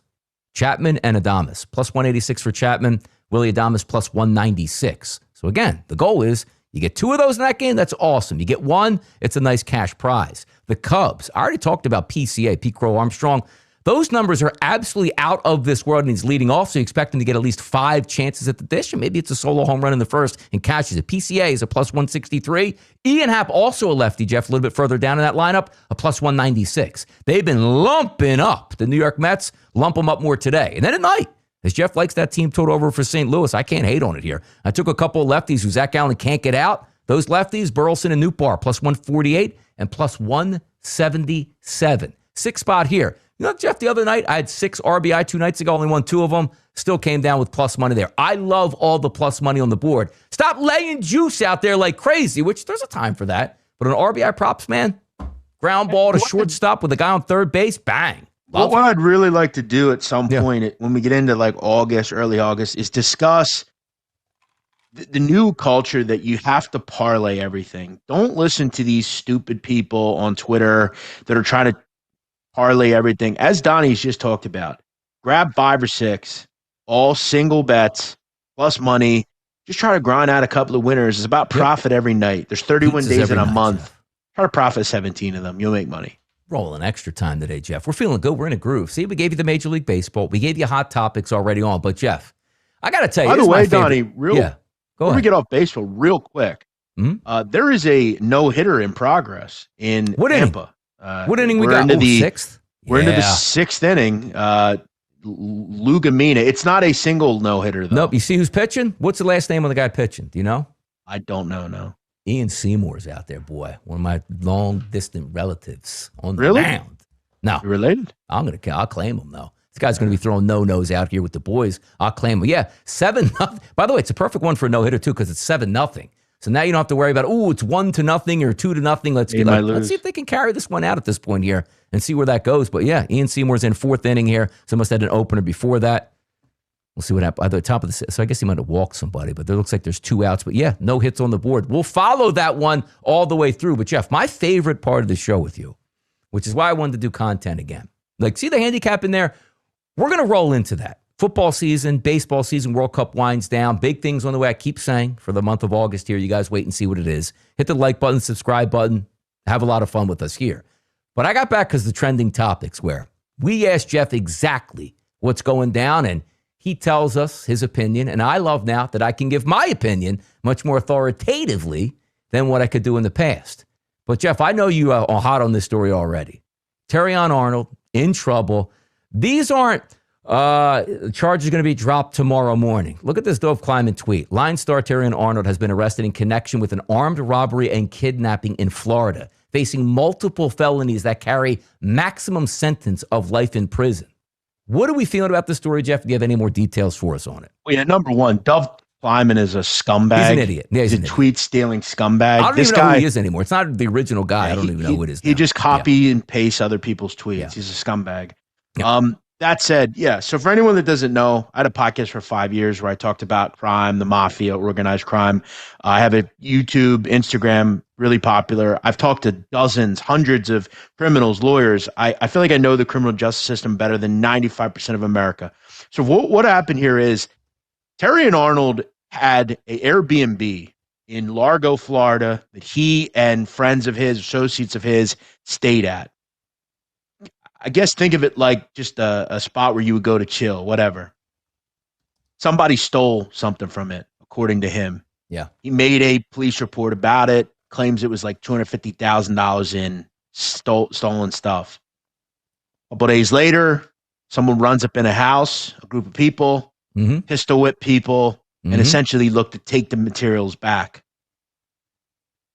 So this group of people, I believe it was 6 or 7 people, most of them get arrested, some of which have already pled guilty and become cooperators. Okay, so the government said to them, look, we know you were told to do this. We believe we know who told you to do this. Terrion Arnold, on the Airbnb paperwork.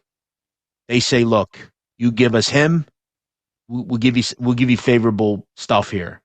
He don't care about you. He's the one that told you to do this. Now, look, some of the people involved in this are women. Ariana Del Val, Jasmine Randazzo. They're both already pled and sentenced. You flip them. Essentially, what we're looking at is, from what I understand and what I've heard through paperwork and some of the stuff coming out, sourcing here, they claim, Terrion Arnold's camp, that there's no credible evidence. That said, I've heard that Terrion Arnold ordered the people to do this, allegedly, to stream it to him over FaceTime.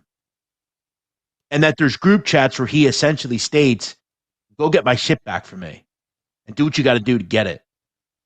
This is bad. And I would relate it to one. Now, here's where this situation is a little different. O.J. Simpson did something like this very similar, right? Yes. His memorabilia was taken. He believed that it was at Palace Station in Las Vegas. He and a bunch of guys barged into the room. Now, when you barge into someone's room, you commandeer a vehicle, and there's people inside, stuff like that. They're going to hit you with kidnapping. So if you run in a house, right? Yep. And you basically stop someone from leaving, yep, they can hit you with kidnapping there, right? So not only are you pistol whipping people and assaulting people, but now they're going to hit you with felony kidnapping as well.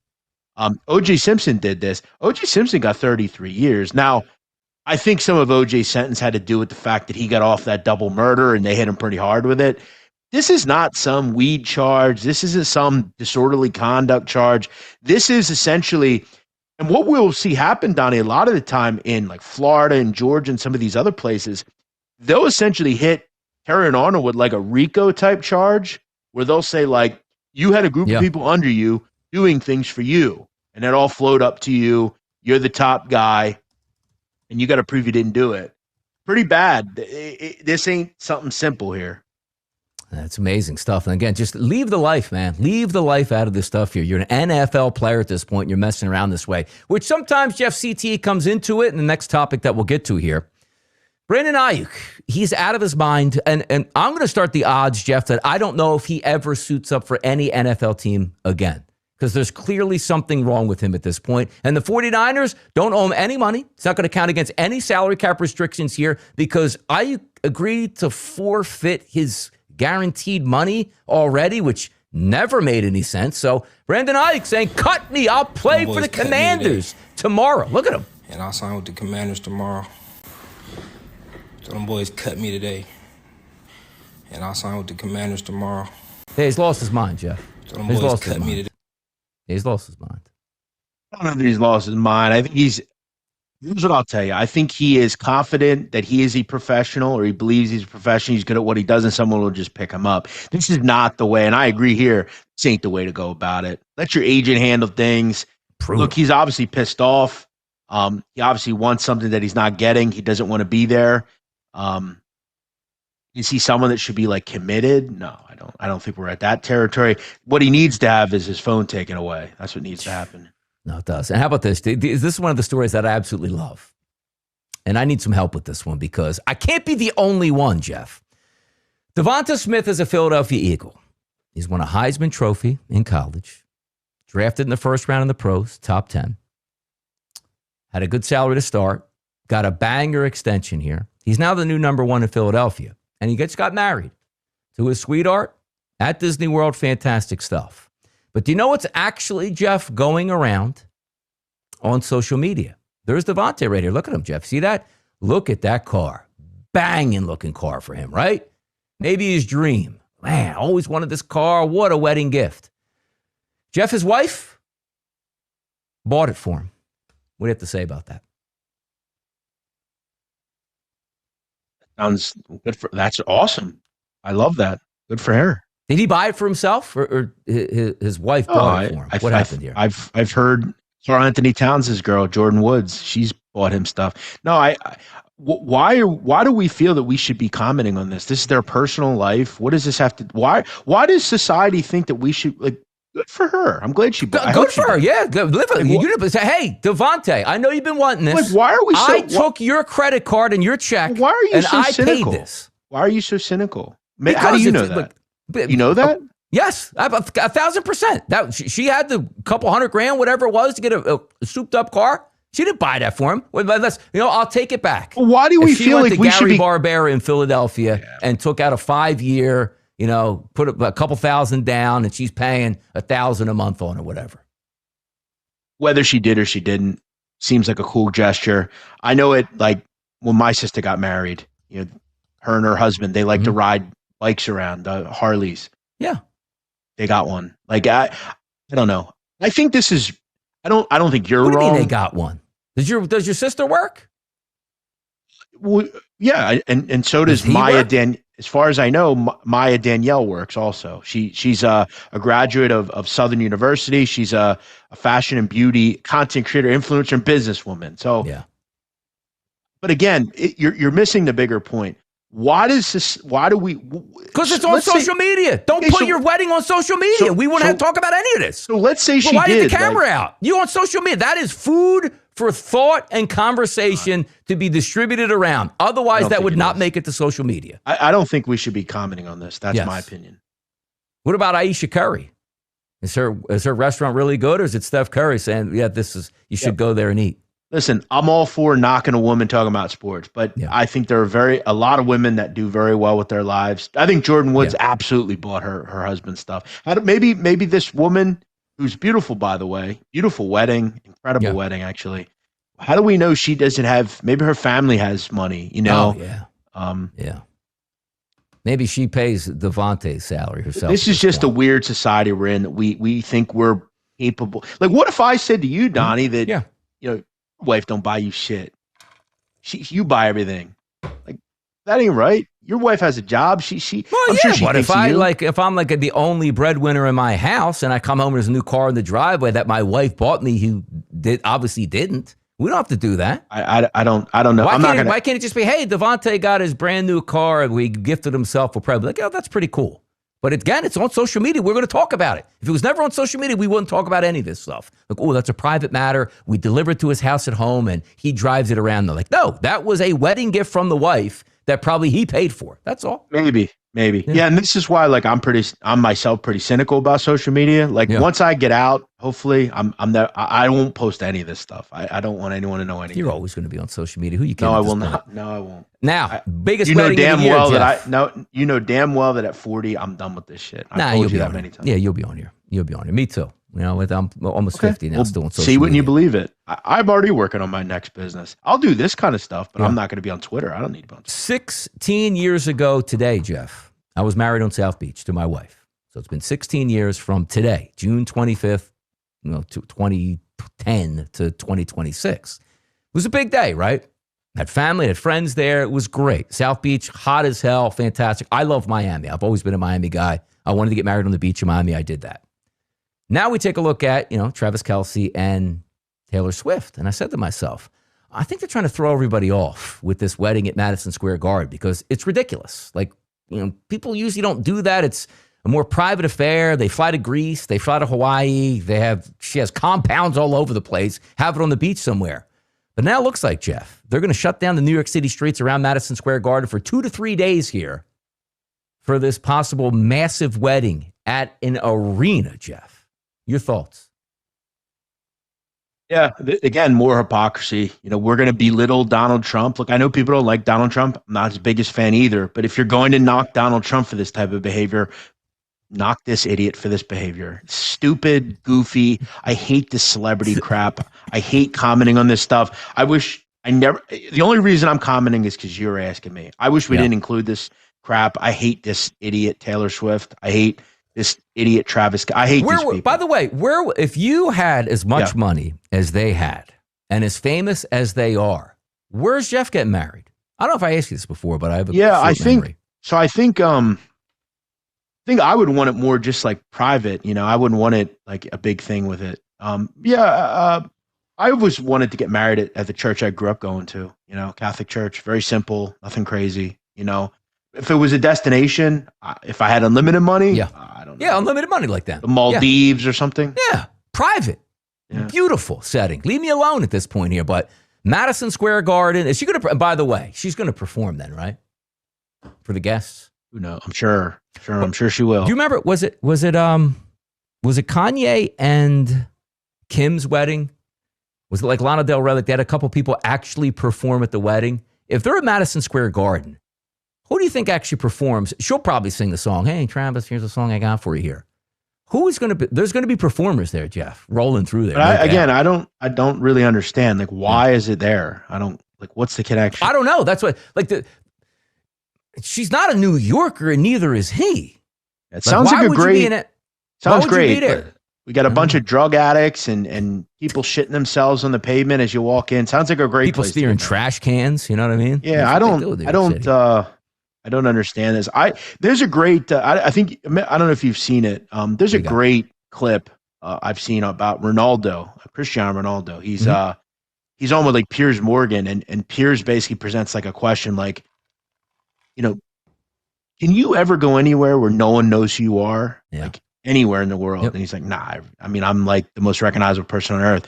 And he's like, do you like that? He goes, that sounds pretty cool. And he goes, no. He goes, if I could do it over, if there was anything I could do more, it would be to just be a normal person again. Like just to have the same health and fame and whatever. But he's talked about being famous, how it's just ungodly brutal. Tough life. It sounds terrible. Tough life. By the way, Jeff, I want to wind up with this. It sounds terrible to me. I don't know about you. I would love to be rich. I would love to be famous. I would love to cruise all over the world. We all have normal lives though. Yeah. And it would suck. Like you can't ever really, like Kim Kardashian's life, while it does seem great, you're making so much money, but you can't really, there's just always a camera around. You just can't really ever have a life. Yeah, because she pays for the cameras. That's why they're always around. How about camera? Do you want doing a show with you is brutal. You're so cynical. You don't everything you hate. It's crazy. No, I don't hate everything. I told you I love LeBron Ball. I just don't think the kid's going to win. That's a love-hate relationship here. But when I see stuff that comes out, I'm going to rip it. Diana Rossini. There's cameras out, Jeff. Cost her $800,000 a year, which is what she was getting paid from the Athletic here. But you know what? She's probably going to get her own podcast here and make even more money, Jeff. Who's going to come calling? Like Polymarket, Kelce. Like who's going to sponsor the new Diana Rossini show that's probably coming out for the fall? I'll go Polymarket. Yeah. I think, again, they have the prediction she's coming markets. Back, though, right? We can agree she's not just going to go be a school teacher after this, right? She's starting OnlyFans. She'd probably make a lot of money. An OF? By the way, she's from New Jersey. Lives in North Jersey right now with her husband there. One of the oddest, and again, I don't understand like some things in life. And again, I'm happily married, but let me tell you one thing. If my wife was at a resort and it was cheating on me, I'm not staying in that relationship anymore at all, ever again. Same thing with Rabel and his wife. Jeff, help me. I don't understand. And outside of Donnie, you don't know. They're probably swingers as couples. I'll accept that argument.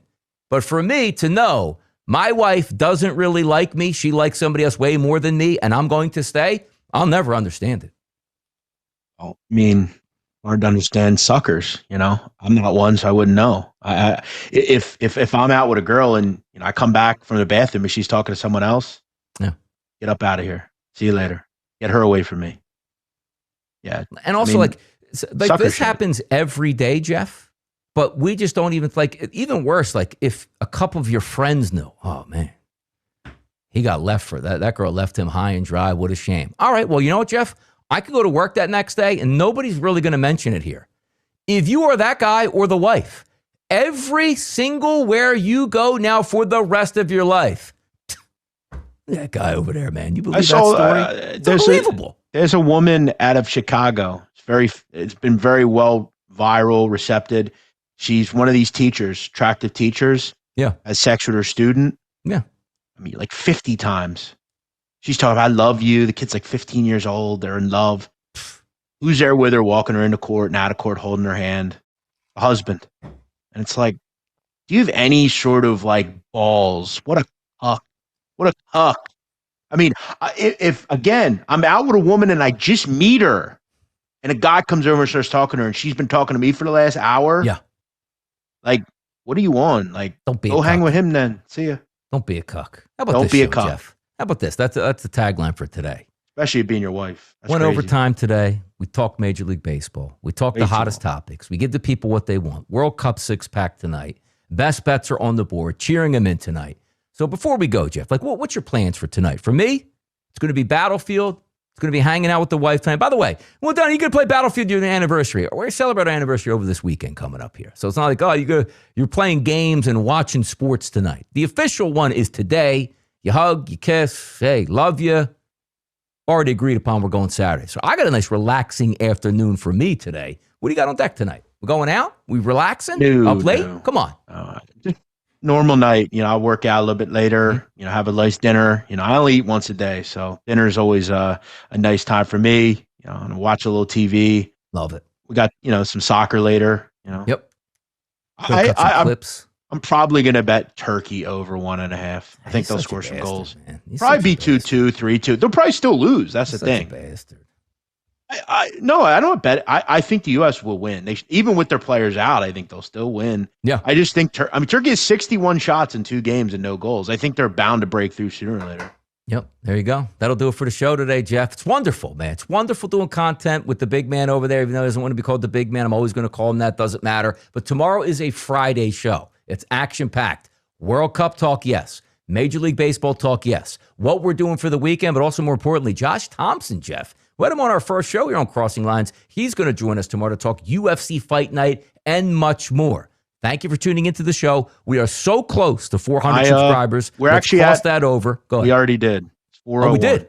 Yes. There we go. So we're over 4. And keep adding. Jeff, keep adding for us, man.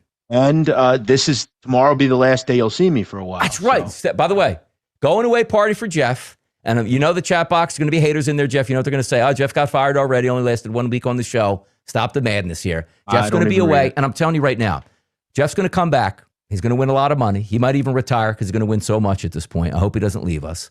But at the same time, next month when you're back, Jeff, is July. That's football season. Afterburners from here on out. And I love the fact we're getting the support right now. Chat box is always fire. If you're watching again live, if you haven't done so yet, hit the subscribe button, hit the like button, give a comment. If you're watching on a afternoon where you couldn't catch up to us and you go to YouTube, same thing responding. And also, catch the clips out there, send the retweets. It's what we do. It's Crossing Lines. We are building something bigger and better than what you've ever seen. He's Jeff Nadu. I'm Donnie Rightside. We're going to see you on Friday. Enjoy the rest of your afternoon.